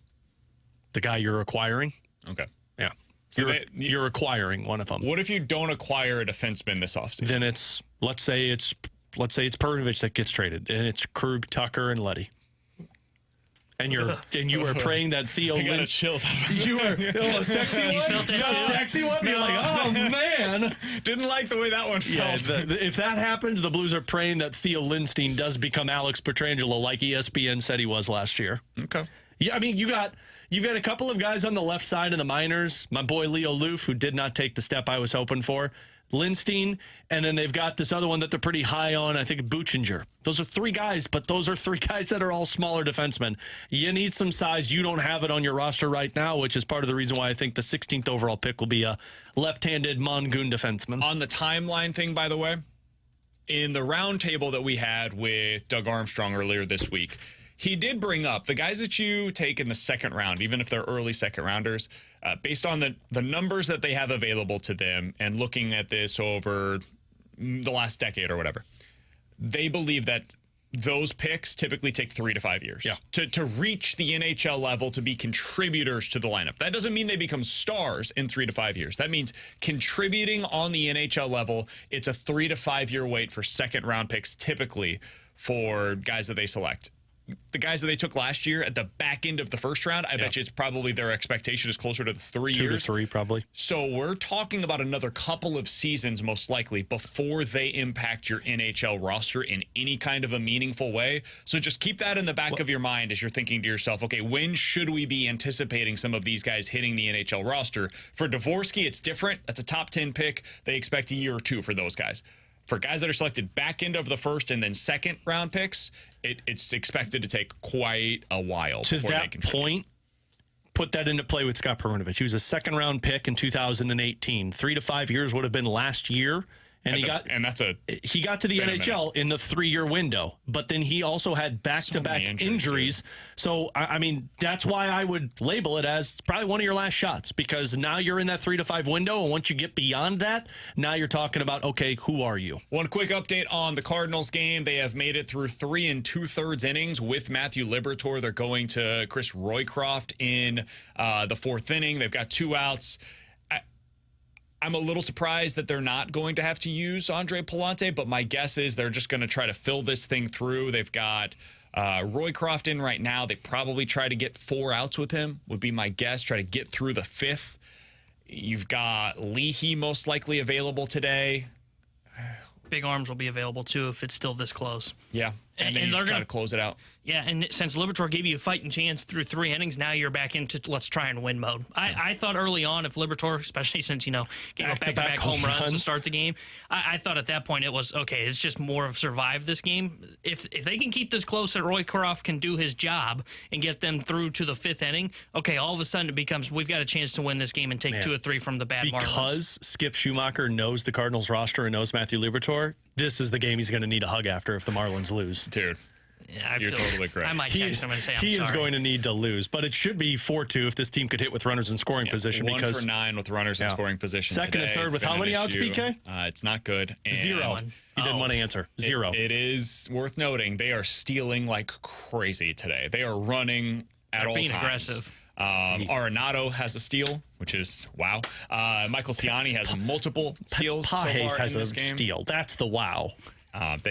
He's not listed as having a steal on the. So was it a passed ball? It might have been a wild pitch. They were credited with a wild pitch. I did not see that play, but either way, Pages. He took second. Yeah, he did. That's the important part here. So Cardinals being very aggressive on the bases. They were aggressive trying to take home as well. Donovan ended up on third. I can't remember what happened there exactly, but ended up being a play at the plate, and he was thrown out. But could have been 3-2 at the end of the 4th inning. And all things considered, with what we thought going into this one, pretty impressive performance. Now, if they can get the offense going, especially with runners in scoring position, that would be a good place to be. All right. Well, that hasn't happened all season. You're not wrong. Coming up in about 10 minutes or so, the Cardinals on the clock for a 5th starter. Mo had some comments earlier today about Steven Matt's updated injury status for him. We'll let you hear that coming up at 1 o'clock. The Junk Drawer is next year on 101 ESPN.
Have you guys seen what Bill Belichick is up to?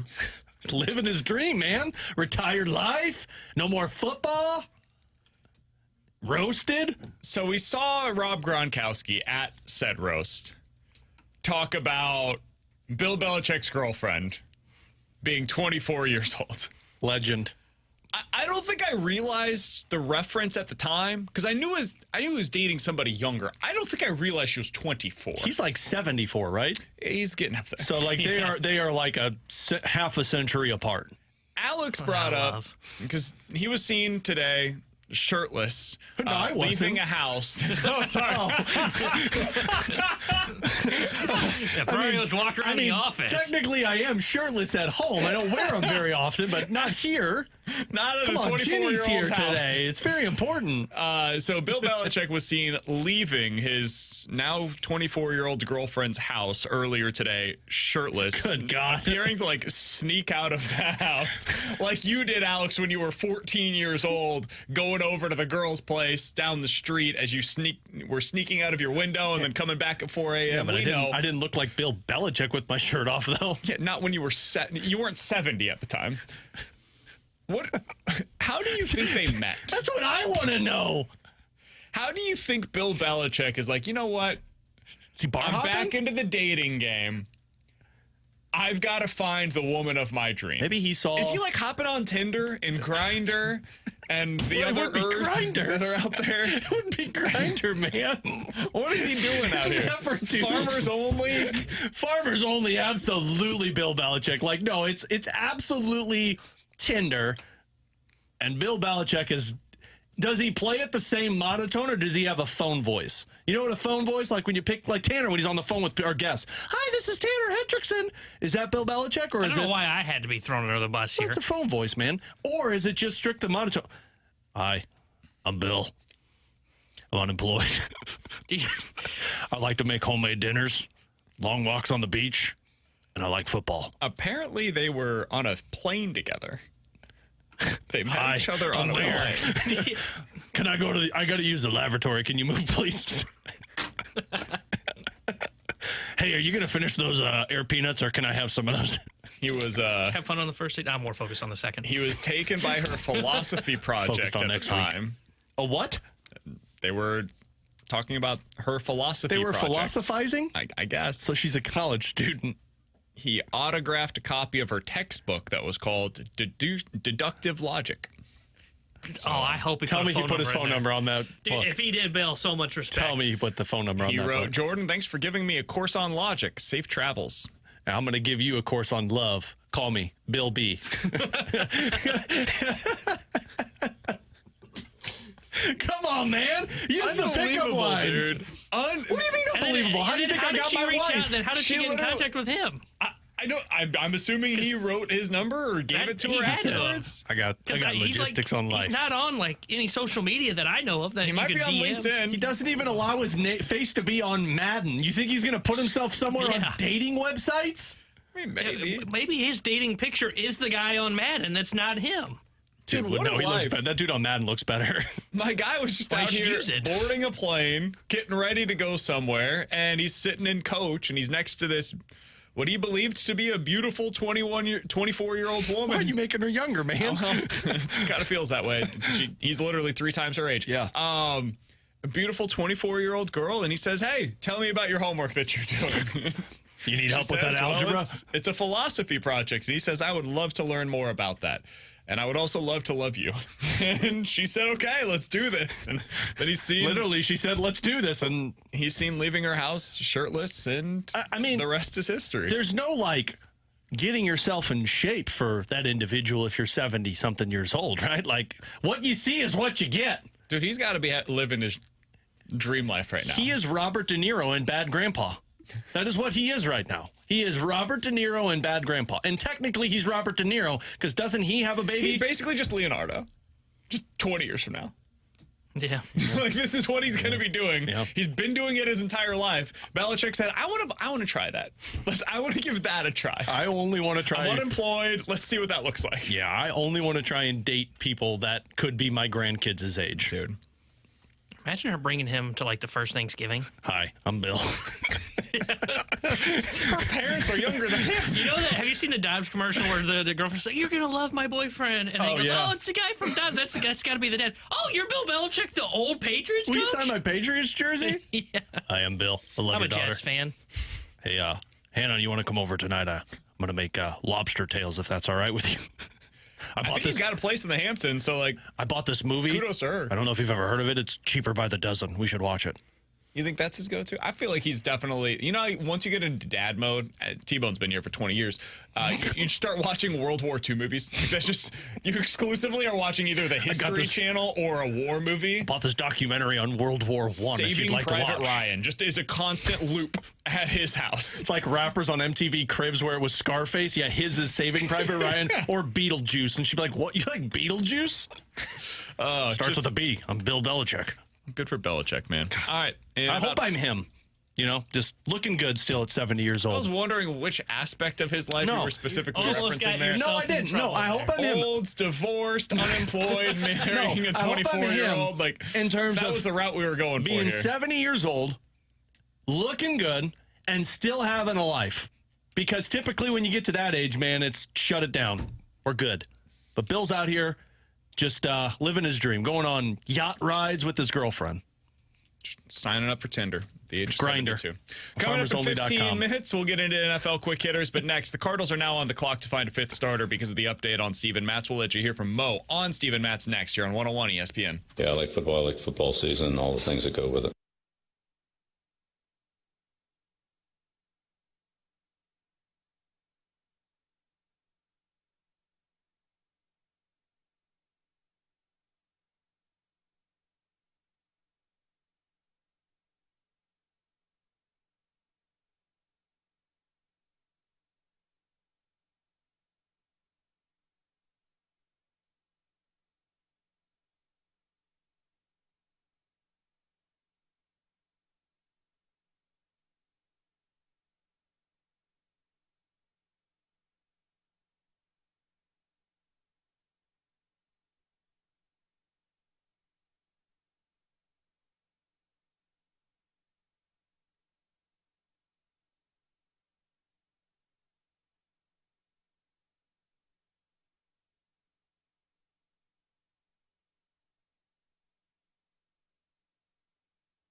Alex Ferrario with you to talk about my friends over at Rhino Shield. If you're a business owner right now and the exterior of your business looks worn down, it's time to give it a new look. There have been tons of businesses around the area that have used Rhino Shield. I can speak of this because there is a shopping complex center right up the street from me that got Rhino Shield to do their work, and they looked old, worn down. It was red, chipping off paint. It had rust all over it. Now it's black, new ceramic coating from Rhino Shield that looks brand new. And that's the biggest thing about it. When you use Rhino Shield, it's not paint. It's ceramic coating that sticks 8 to 10 times thicker than any paint you're going to buy from the hardware store. And it sticks to everything. Metal, asbestos, aluminum, block, brick, even roof. Darren has sent me pictures of some of the roofs that they've taken care of on businesses. So give them a call today. It's 100% waterproof. It deflects 90% of the UV rays, and it's backed by a 25-year transferable warranty. Tell them Alex Ferrario sent you. 877-25-RHINO, 877-25RHINO.com.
Cardinals are on the clock to find a fifth starter. We knew that already, but now even more so with Steven Matz. It sounds like he's going to be potentially shut down for a little while. He got sore after his most recent appearance down in Double-A. Had 3 perfect innings, looked really good, but then was sore the next day. He's going to go get a second opinion on his back. Now, here's John Mozeliak on Bally Sports Midwest prior to today's game. Well, after that appearance, he woke up with a stiff back, so we're just trying to figure out what next steps are. Hopefully the solution is just some rest and then get right back at it, but we'll see. Seeking a second opinion out in L.A., and once we get those results, we'll know what's next. There's no way you can trust anything with Steven Matz for the rest of the season because of this. I mean, this has been, and it sucks that it's Steven Matz's MO because, like any athlete, you don't want them to be named and known as being injured all the time, but let's say that he comes back in a month. I'm not going to trust that Steven Matz is fixed and ready to go for me down the stretch because he can't stay healthy. You get a couple of good outings from him, and then the injuries pop up, and it sucks for him. But there's that, to me, was the nail in the coffin of there's no more trusting Steven Matz for my rotation. I can't. That's where I'm at as well. I think you have to upgrade from him. I think you have to assume he's not gonna help you the rest of the year. Look at all of the legitimate contenders across the league, guys. They go into the season and they know, hey, we probably got 7 guys that could legitimately contribute towards our rotation. Look at, for example, the Philadelphia Phillies and what they have done with their rotation. They came into the season. Who's the guy that they got from Detroit? I'm blanking on his name right now. Turnbull. He was awesome for them. Legitimately awesome. And they had him in their rotation. They were like, hey, we've got too many guys right now because everybody's healthy. Turnbull, you're going to go to the bullpen. You have been dealing with injuries over the past few years. It's going to help you limit your innings. Hey, you know who's dealt with some injuries over the last few years and could really use a limit on innings? Steven Matz. Go out and get a starter that allows you to do that when Steven Matz gets back. And if somebody else gets hurt upon Steven Matz's return, whenever that may be, 2 weeks from now, a month from now, 3 months from now, well, great. Steven Matz is a plus, not a requirement.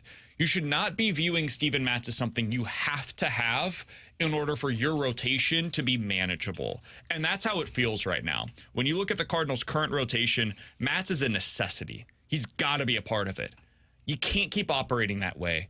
The Cardinals today got into a spot where it felt like they might have to use Andre Pallante. Ollie can't keep feeling that. Andre Pallante is either a starter or he's a reliever. And you just have to treat him accordingly.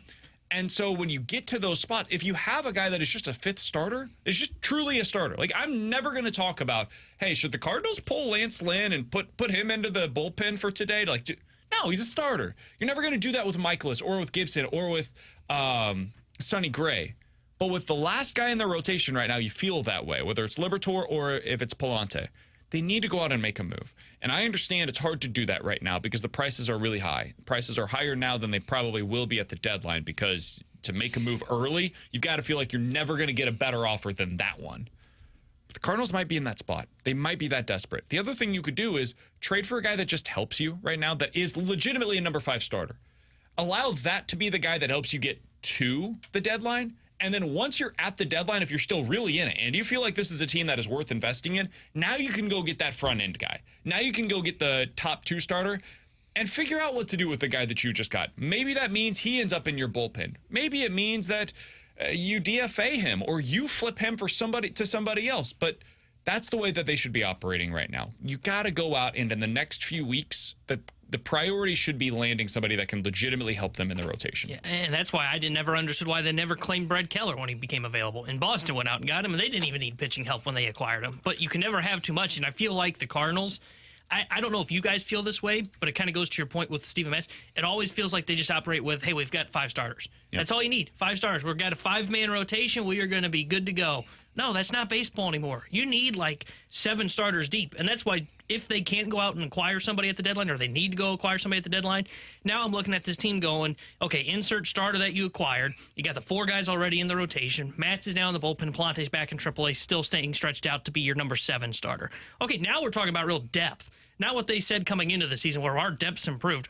You could look at that and go, no, it wasn't. I don't understand what you were looking at, the Cardinals front office. So they need to go out and get somebody. I think at this point now, because Pallante is a starter, and I think they're kind of showing that with their actions today by not using him or trying to avoid using him with Gibson being scratched. Now you got to start pushing Pallante into games.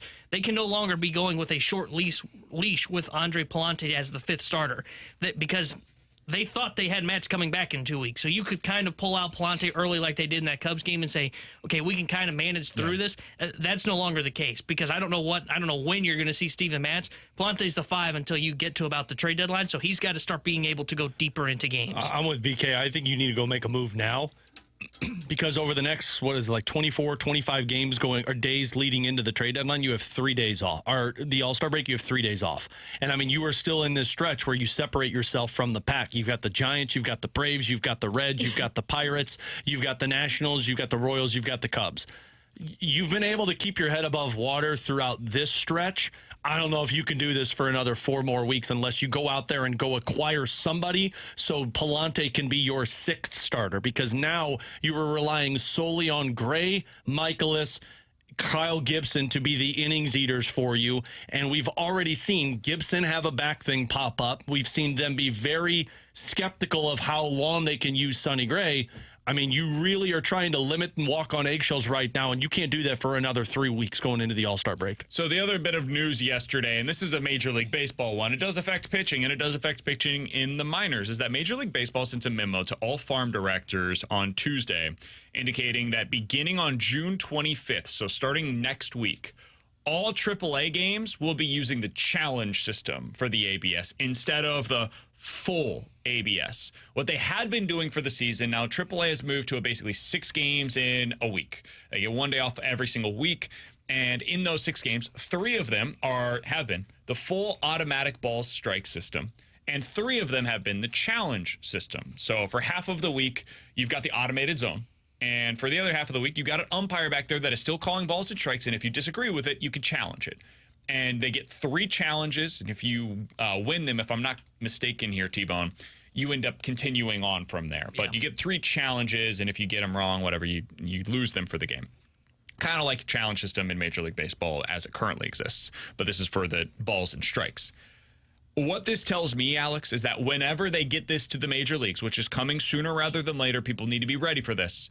It will not be the full ABS system, which was always kind of considered to be unlikely, especially right now with where the technology is at. It will be the challenge system.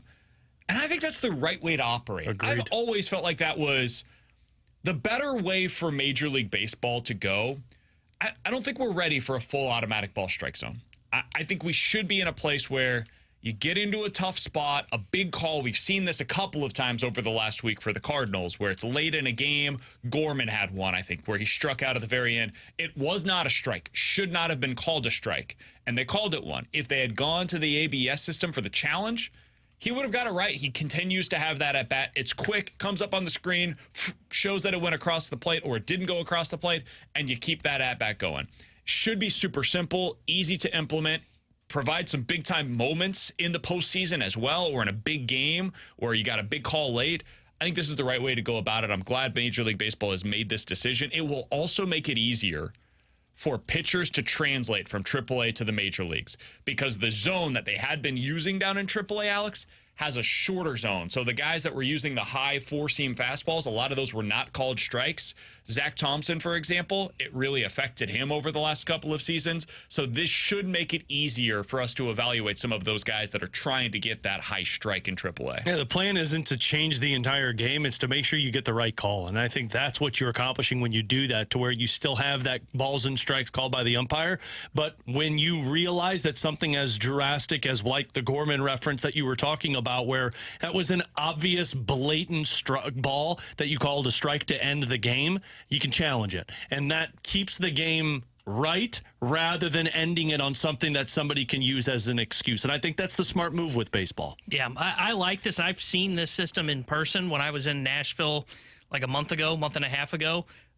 I saw this in person, and I saw them use it, and they usually use it late in the game, 7th, 8th, and 9th. The problem when you go to a full ABS system is you're really nitpicking. There is no wiggle room. So you may see walks increase because they're not getting the benefit of those umpires getting those calls behind the plate. And I just personally still enjoy the human element of it. And there was a little bit of like those moments that you're talking about. There's kind of a suspense when you hear the umpire announce, okay, the previous play is under review, the batter is challenging a call strike, and then you look up and it's like the tennis system that you see, where you see it come in, boom, you see what the call is, and then the umpire announces it, and you're right back in the action. It takes like 10 seconds. seconds. It's That's not the adding other a ton thing. of time It's to the quick. game. Yeah. It's got to be quick, you and that's can't the way slow that the it has game back been so down. far. And at these major league stadiums, they all have the massive jumbotrons now, so the entire audience will be watching it along with the players. It ends up being a cool moment. So I think it's the right way to go about it. Glad Major League Baseball is heading in this direction. I think it was smart for them to go ahead and make this decision now. Couple of pieces of news from the NHL. San Jose has claimed Barclay Goodrow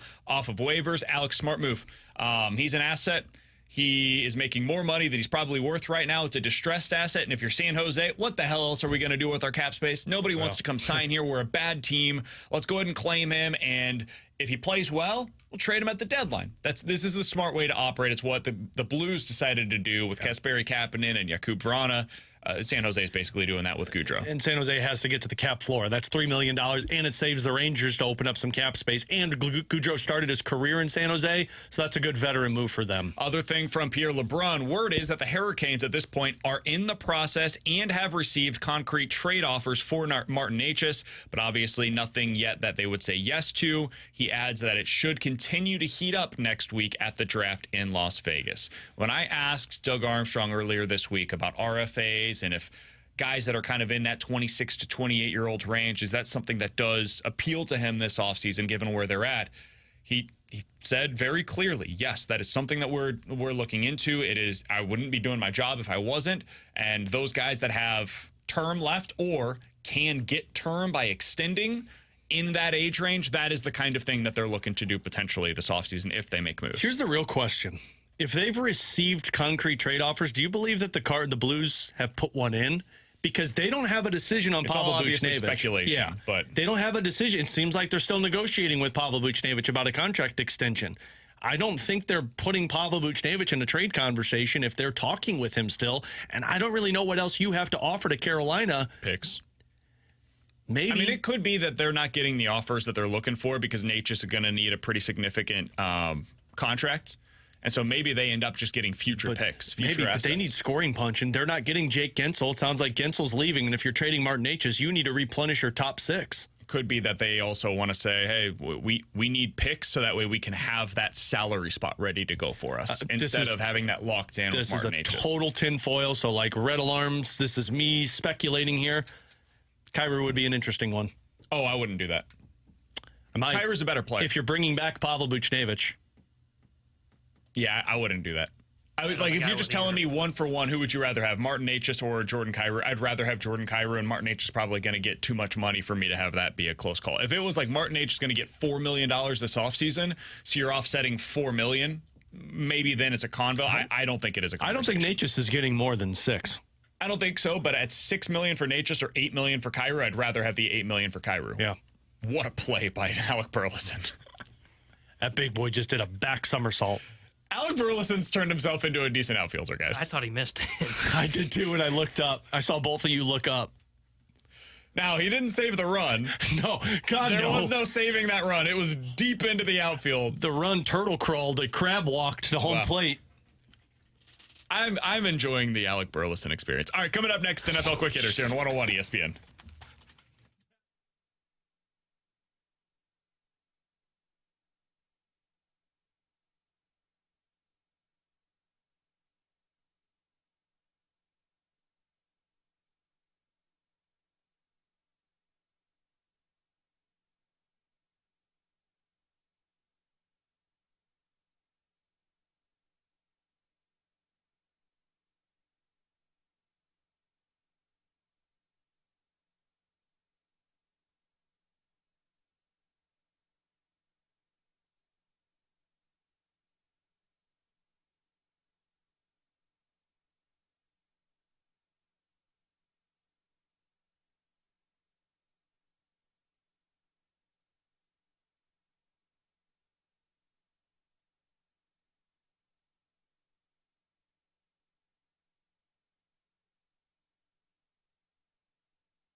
Alex Ferrario with you to talk about my friends over at the Bibb Agency. Tracy Bibb and her team taking care of the Ferrario family when it comes to our home and auto insurance. And I love working with Tracy Bibb, the customer service you hear me talk about all the time. She's always checking in with us, making sure we understand where the rates are at, if they're going up, making sure the insurance that you have is covering everything you need it to be. She's so upfront and honest with you, which is important for a lot of people who probably have never even spoke to their insurance agent before. Also with Tracy, she's involved with the community, her clients. She's involved with United Cerebral Palsy, Purple Stride, Kids Rock Cancer, Little Bit Foundation, so many more, and a lot of deals she have going on with her insurance helps out those communities. So all you got to do is give Tracy a call today. Tell her you heard me talk about it on 101 ESPN, and she will walk you through the process. A free non-committal quote, super simple, 314-328-4260. That's 314-328-4260. It's no fib. You're always in great hands with the Bibb.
All right, let's dive into some NFL quick hitters with Alex and T-Bone. I'm BK. You got BK and Ferrario here on 101 ESPN. Chris Kerber, the voice of the Blues, joining us in 10 minutes. Alex, did you see this Brandon Ayuk story? I did not. So Brandon Ayuk, wide receiver for the San Francisco 49ers, he was on a FaceTime with Jaden Daniels.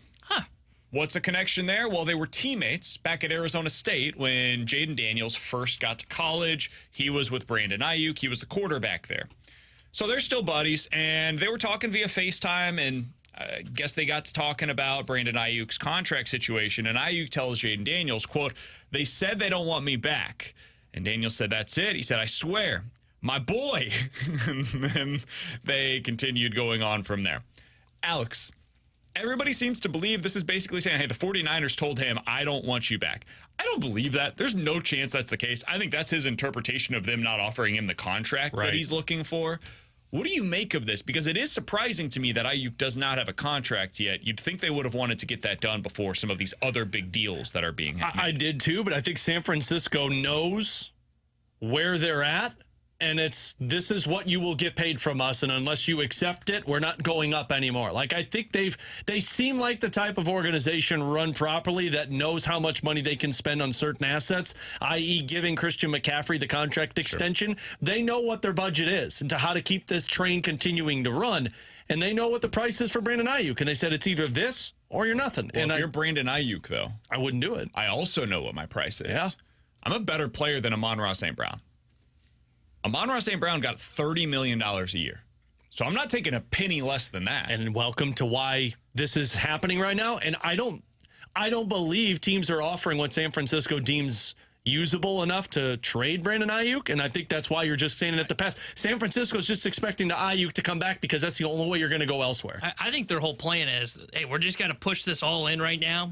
If he's upset, he's upset. Hopefully that doesn't leak onto the field, which doesn't feel like that's going to happen. Sure. But push all in this year. Next year, you probably franchise tag him and maybe look to trade him. I think what they're doing... Or trade Debo. Yeah, one of those two.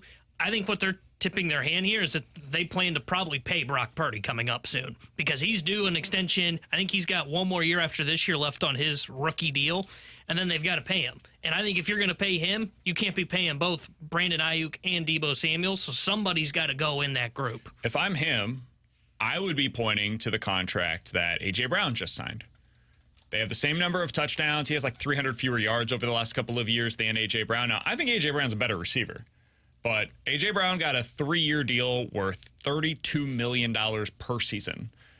And if I'm Brandon Ayuk, I want that. That's the deal that I want. I'm the same age as that dude. I've produced similarly to him over the last couple of seasons. We have done more winning than Philadelphia has over the last couple of seasons. I want the deal, and I'm doing it with a lesser quarterback, and if I'm Brandon Ayuk, than what he has done out there. So that's the deal that I'm looking at. $32 million per year, and he got it for 3. I want it for 5. I want a whole boatload of guarantees in that deal. So I can see why both sides wouldn't want to do this. And I think in the end, T-Bone, you're right. I don't think he ends up getting his contract this offseason. And it goes into next year. And then they decide, okay, what's our plan here between he and Debo Samuel? Let's get one last ride with those guys. Trent Williams getting up there in age as well. Probably his last ride with us offensively. We'll see what happens with George Kittle and the injuries. Maybe this is his last season with them. It's a big year for the San Francisco 49ers. They are all in every possible way. What's wild about it is if I'm them, I'd pay Ayuk before Debo Samuel. I think so too. Like I would, if I'm running, I wouldn't want both of them this year, and the only way you could probably do that is if you don't pay Brandon Ayuk. I agree, but long term, I'd rather have Brandon Ayuk, and I feel like you can't keep Brandon Ayuk if you don't pay him. So like that's you either are going to get both of them for 1 year or none of them for the long term, which is just wild to talk about. All right, next thing up here. Travis Kelce was asked about the Chiefs' error on their Super Bowl ring. Did you guys see this? Yeah. I saw the error. I didn't see Kelsey's comment on it. So if you missed it, the Chiefs have a Super Bowl ring where on the inside of it, it shows all the different teams that they played against on their run to the Super Bowl because they deemed it to be the most difficult path ever. And by seeding, I think technically it was. Of course, the Kansas City Chiefs guy saying that. Exactly. So you look at the inside of the ring. That's not the important part here. The important part is they put that the Dolphins were the 7th seed. They were the 6th seed. And it's not what you want. Redo the ring. Who cares, right? Who cares? Just makes the Dolphins look worse. Travis Kelce said it makes the ring, quote, more exclusive. How does that happen, guys? How does that happen? And especially that many of them. How does nobody take a look at that and say, hey, you guys sure that we played the 7 seed Miami Dolphins? Because I think they were 6. Like, doesn't somebody have to look that up before you produce all of the rings that are given to every person within the organization? I don't think that's an error on the crazy. It can't be an error on the jeweler side because like the jeweler's doing that. Like that's got to be a Chiefs error where like the jeweler sent it back and said, "This is what you want. Yeah, that's it. That's good." And then the jeweler goes with it because you got to like your hand. You're doing that by hand. There's no way you're going to keep doing that and make mistake after mistake after mistake unless it's in paper somewhere that that's what they want. Kelce was asked by his brother on their podcast, are you guys going to get this fixed? He said, I don't give a bleep. I like it. I like that we don't give a bleep about which seed Miami was. They were 7, 6, who cares? They could have done no seeds on the side of them, and I would have been fine with that too.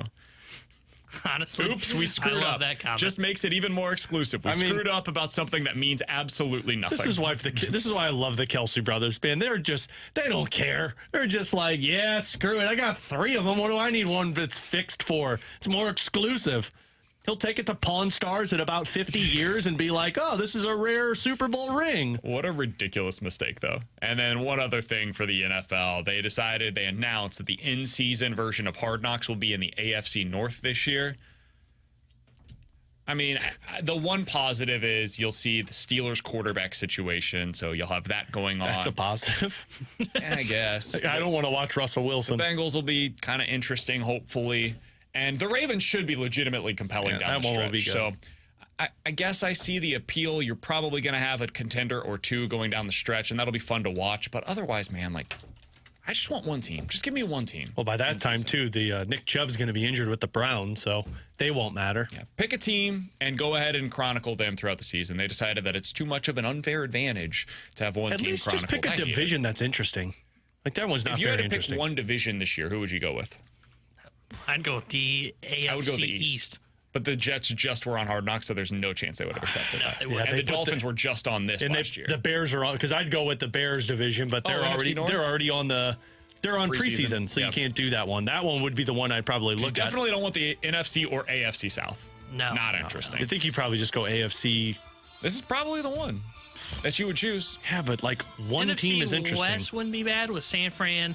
Rams LA. Should be kind of competitive. New era Arizona's without an Donald. interesting team this year. Seattle's got a new They were coach. just on Hard Knocks. Yeah, though, that'd 2 probably years ago be the in better season. one. That'd be the better West one. then would be better. That's going to probably be more of a competitive division, though, than this one. Steelers are going to be out of it. I think the AFC North is going to be really competitive with the top teams. three. With the top three. Yeah, I think the two Browns, teams. the Bengals, and the Ravens will be really good. I'm out on the Browns because Deshaun Watson's their quarterback. That's fair. So. Coming up next, Chris Kerber, the voice of the Blues here on 101 ESPN.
Hey, you want to know how less than $100 could save you thousands?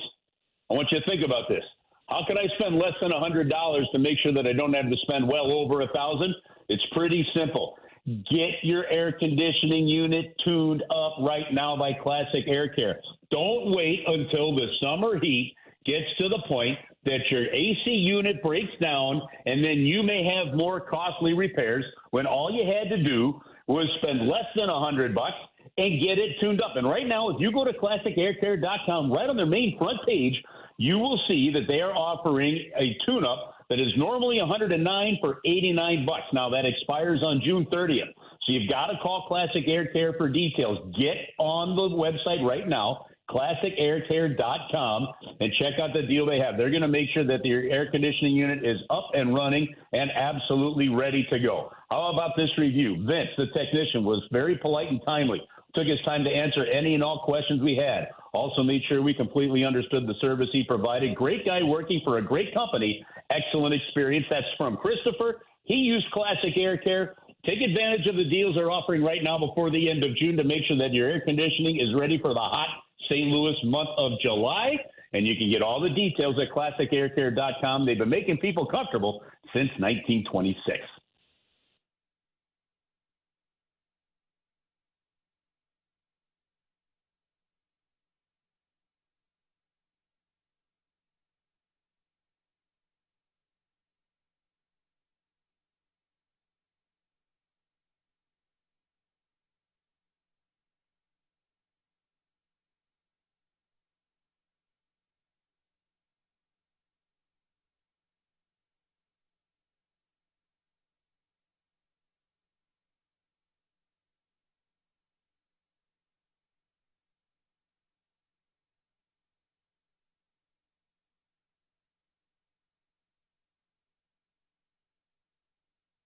Terry Hendricks, Near Day Sports Center update brought to you by Saliga Heating and Cooling. Cardinals in action right now as they're trying to take 2 of 3 from the Miami Marlins. So they're currently tied at 3 apiece in the top of the 7th inning. Kyle Gibson got scratched from the start today due to back tightness. Matthew Liberatore was the one who got the start for St. Louis in his place. The Sports Update was brought to you by Saliga Heating and Cooling, an independent American Standard heating and air conditioning dealer.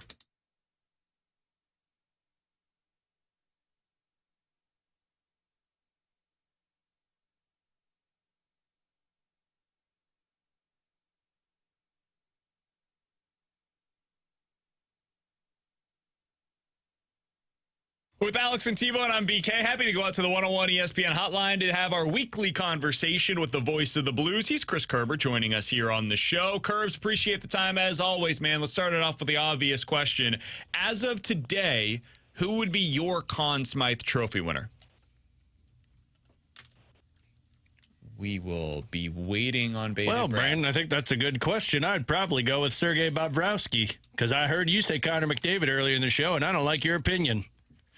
Oh, thanks, Curbs. Appreciate that. Dynamite drop in, Monty. We'll get Curbs back on the line here in just a moment to find out exactly who he would have as his Conn Smythe Trophy winner. Alex, as of today, how would you rank your top 3? Most likely. McDavid, Bobrovsky, Barkov. And the only reason I put Barkov there is because I know McDavid went on a tear in 2 games, but he had 0 goals in the first 3 games because of Barkov. But it's top 2 and then a very distant third. It's going to come down to Bobrovsky and McDavid. All right, let's try this again. Chris Kerber, voice of the Blues, joining us here on 101 ESPN. Kerbs, as of today, subject to change, of course, in the next game or 2, how would you rank your current Conn Smythe Trophy representatives? For me right now, I'm putting Bobrovsky in that mix.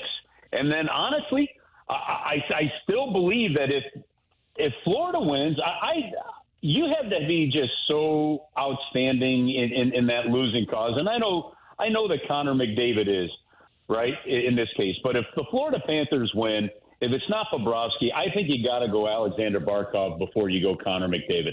I don't think we need the token. I don't think we need the token winner in a losing cause thing in this situation. You got Barkov, who I think has been outstanding all playoffs long. He's averaging nearly a point a game. I think he's got 21 points or something like that so far in the process. And so I am a believer in this case that if the Florida Panthers win, I think there's some guys that have performed plenty well enough to earn that I think you can go ahead and put them in there over Connor McDavid. Now, look, I get it. I mean, I know McDavid's points are there. I totally get it, right? And a lot of them have come from an assist standpoint. But if Florida wins it, I'm going Bobrovsky or Barkov, and then obviously if there's a comeback, then it's all McDavid. Man, I'm surprised by this, Curves. I don't think it's fair to call it a token giving it to McDavid. When you put 42 points up for a postseason, and this award is for the postseason, not just for the Stanley Cup final, the best player in that year's postseason, I think you'd have to give serious consideration. And for me, I think I would give it to him. I think he would be the one that's most deserving. Yeah, but Gretzky only won it twice, and both times was when he won the Cup. He never won it when he didn't win the Cup. Yeah, see, this one's a challenging one. Like, I totally get it because his numbers are that good. I mean, the goals are okay. It's only 8 goals. He's only got 8 goals. So yes, I get it. He's picking up a butt ton of assists. Okay, but 34 of them, to be clear, Curbs. That's 34 in 23 games. That's a butt ton. I know, and listen, an NHL record, but he's Connor McDavid. Okay, so I just think that in this case, now maybe I put in a little caveat. Maybe it's easier to stomach VK, and it's a great debate, by the way. And I don't think many people are going to argue with you if you pick McDavid. But if Florida ends up winning this series 4-2, okay, then I'm sticking with Barkov. If it's if maybe if it goes to Game 6 or if it goes to a Game 7, that's one of those scenarios there. I just think that the Florida Panthers have had enough guys, because and to me, it's not just point totals. To me, it's kind of how they all got there and what they did, and I don't know. I'm a lot more comfortable with Barkov or Bobrovsky if Florida wins it than I am with McDavid. Curbs, if it goes down this path where Edmonton does have this miraculous comeback, and there's still 2 games to go, it's still an uphill battle if you're Edmonton. What do the Florida Panthers do? Do you look at making more drastic changes, because that's back-to-back Stanley Cup finals without a win, and you blew a 3-0 lead? Oh. No. Well, real quickly, back on the other topic, I do tend to think that more. I do think that the people that are going to vote on that Conn Smythe are likely to vote for Connor McDavid too. What I think should happen and what I think will happen might be 2 very different things. So I just figured I'd align that one with BK there for a minute. Listen.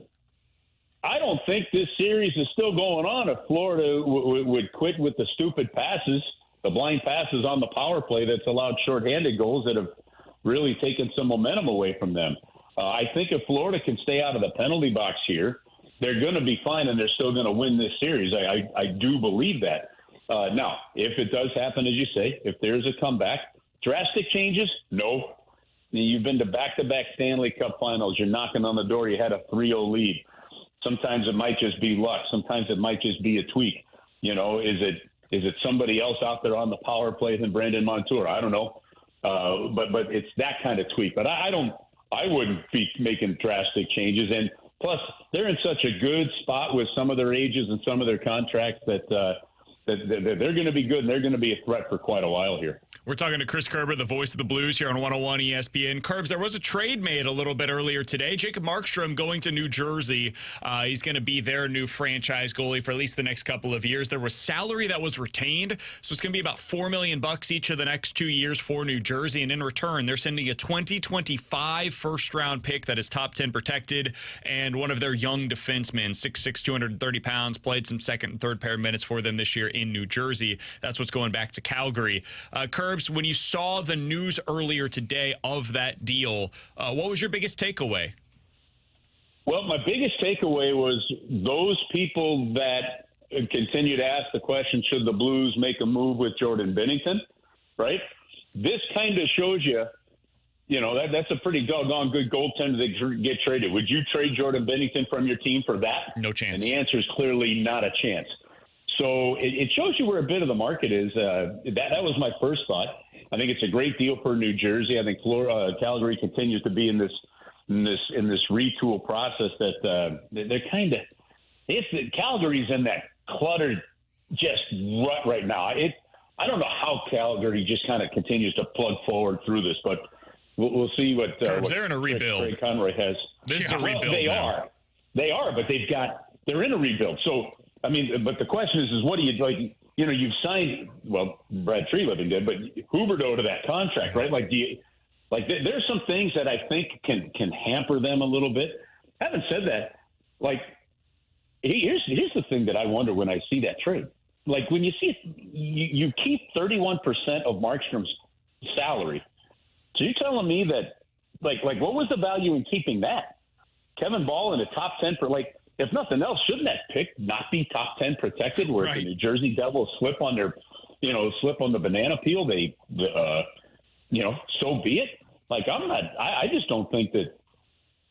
I don't know. Now listen, those two teams have been talking about that deal for quite a while. I just don't think that there might not have been a whole lot of options there. So Craig Conroy probably just finally, hey, I want to get this done before the draft. It frees up some other opportunities, that kind of thing. But I'm more curious on why a pick like that would be top 10 protected at that point in time. But it is the way it is. That seems to be the running thing now. Anybody trading a first-round draft pick, you top 10 protected, I guess. Kerb, since we're talking moves, the Blues made one last night. Scott Perunovich signing a 1-year contract to just renew as a restricted free agent. And I think a lot of people's questions on that have been, what's Scott Perunivich's role going to be next year? Will it change compared to what it was last year? You know what? That's going to be up to Scott Perunovich, in my opinion here. I know he likes it here. I can tell you that in the last couple of years, in the offseason, when he spent the time in St. Louis, when the team has asked, or when there's been a charity thing going on, man, he's been out at all of them. Like, he's great in that sense, too.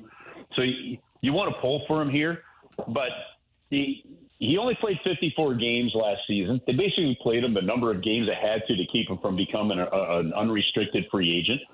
I don't think that we saw all that dynamic of play from him on the power play. And if this is real simple. If Scott Perunovich isn't going to figure out how to shoot the puck in the National Hockey League as a power play defenseman, then it's going to be hard to stay in the National Hockey League. His size is a challenge for him. He's got to avoid big-time contact in the defensive end. He's got to get that puck moving. He clearly can skate. He clearly can move the puck when he is skating.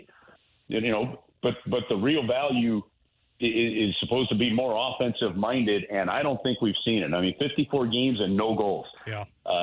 So to me, this is a simple protect your asset. It's a simple protect your asset signing. It's a fair deal for Scott. That means you don't go to arbitration, because I do believe he was arbitration available, right? He's set. He knows he's got another year in the National Hockey League. And assuming something doesn't happen where he's moved or anything like that, you get a chance to prove yourself. But look, there were plenty of times down in the second half of the season, guys, where he was a healthy scratch.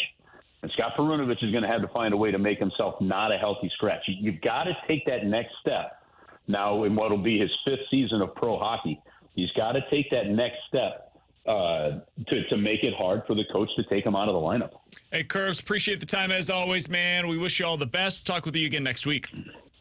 All right, guys. Have an awesome week. See you, Curves. This is Chris Kerber, voice of the Blues, joining us as he does each and every Wednesday here on BK and Ferrario. Coming up next, we'll hit the BK and Ferrario Rewind, give you a chance to win a pair of tickets to see Green Day, and talk about what just happened to Nolan Arenado here on 101 ESPN.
At 314-399-9646 is the Air Comfort Service text line. If you were texter number 101 with the correct answer to the following question, you're getting a pair of tickets to see Green Day and Rancid on August 15th at Hollywood Casino Amphitheater. You can see the full details at 101ESPN.com. You can win these all week long on BK and Ferrario and on the Fat Lane coming up later on this afternoon. That's what it says on this sheet. Did you just call the guys in the Fast Lane fat? Listen, I'm just telling you that they called it. They talked about it on their show as well. Let's distance ourselves from this. So I just want to throw that out there. All right, the question for today. Earlier, we mentioned a man that is in his 70s that is dating currently a 24-year-old. Who is that man? Who's dating the 24-year-old? If you have the correct answer and your texter 101, you are going home with a pair of tickets to see Green Day. Big piece of news in the NHL, Alex. Yeah, Elliot Friedman of 32 Thoughts just tweeted out, not sure what's out there, still on a plane, but hearing Pierre-Luc Dubois is being traded to Washington. That's one of those deals that's going to be bad for both teams. Looking forward to breaking that down tomorrow. Who the hell did they trade for? Game, this is the big news that will matter for you locally. Nolan Arenado has left the game after he was hit by a pitch on the inside of his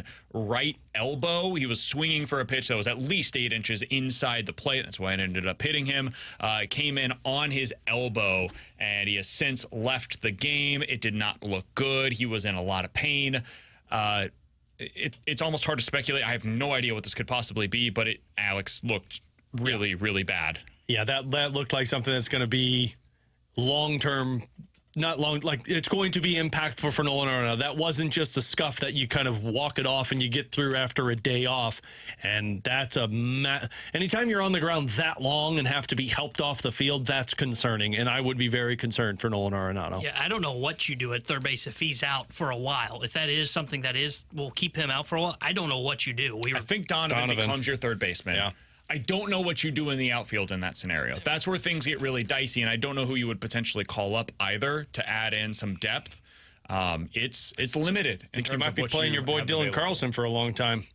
Or I think it might be Carlson, Ciani, Burleson. You call up Walker, but I don't know if they think he's ready to be back up here. He's gone 0 for 10 over his last 2 games. Few strikeouts in that as well. He had been really good prior to that, so maybe they've seen some signs of life with the bat. I don't know, but between Gibson being scratched earlier today with the back issue, and then now losing Nolan Arenado late in this one, and you having to use the entirety of your bullpen today, it has not been an ideal game. Now, if they find a way to win, was it all worth it? Unbelievable start. I have a question about this whole trying to win the game thing. Because remember, I said hey, just kind of waved away. Why the hell is Leahy pitching in the 8th inning right now? Where's the big arms?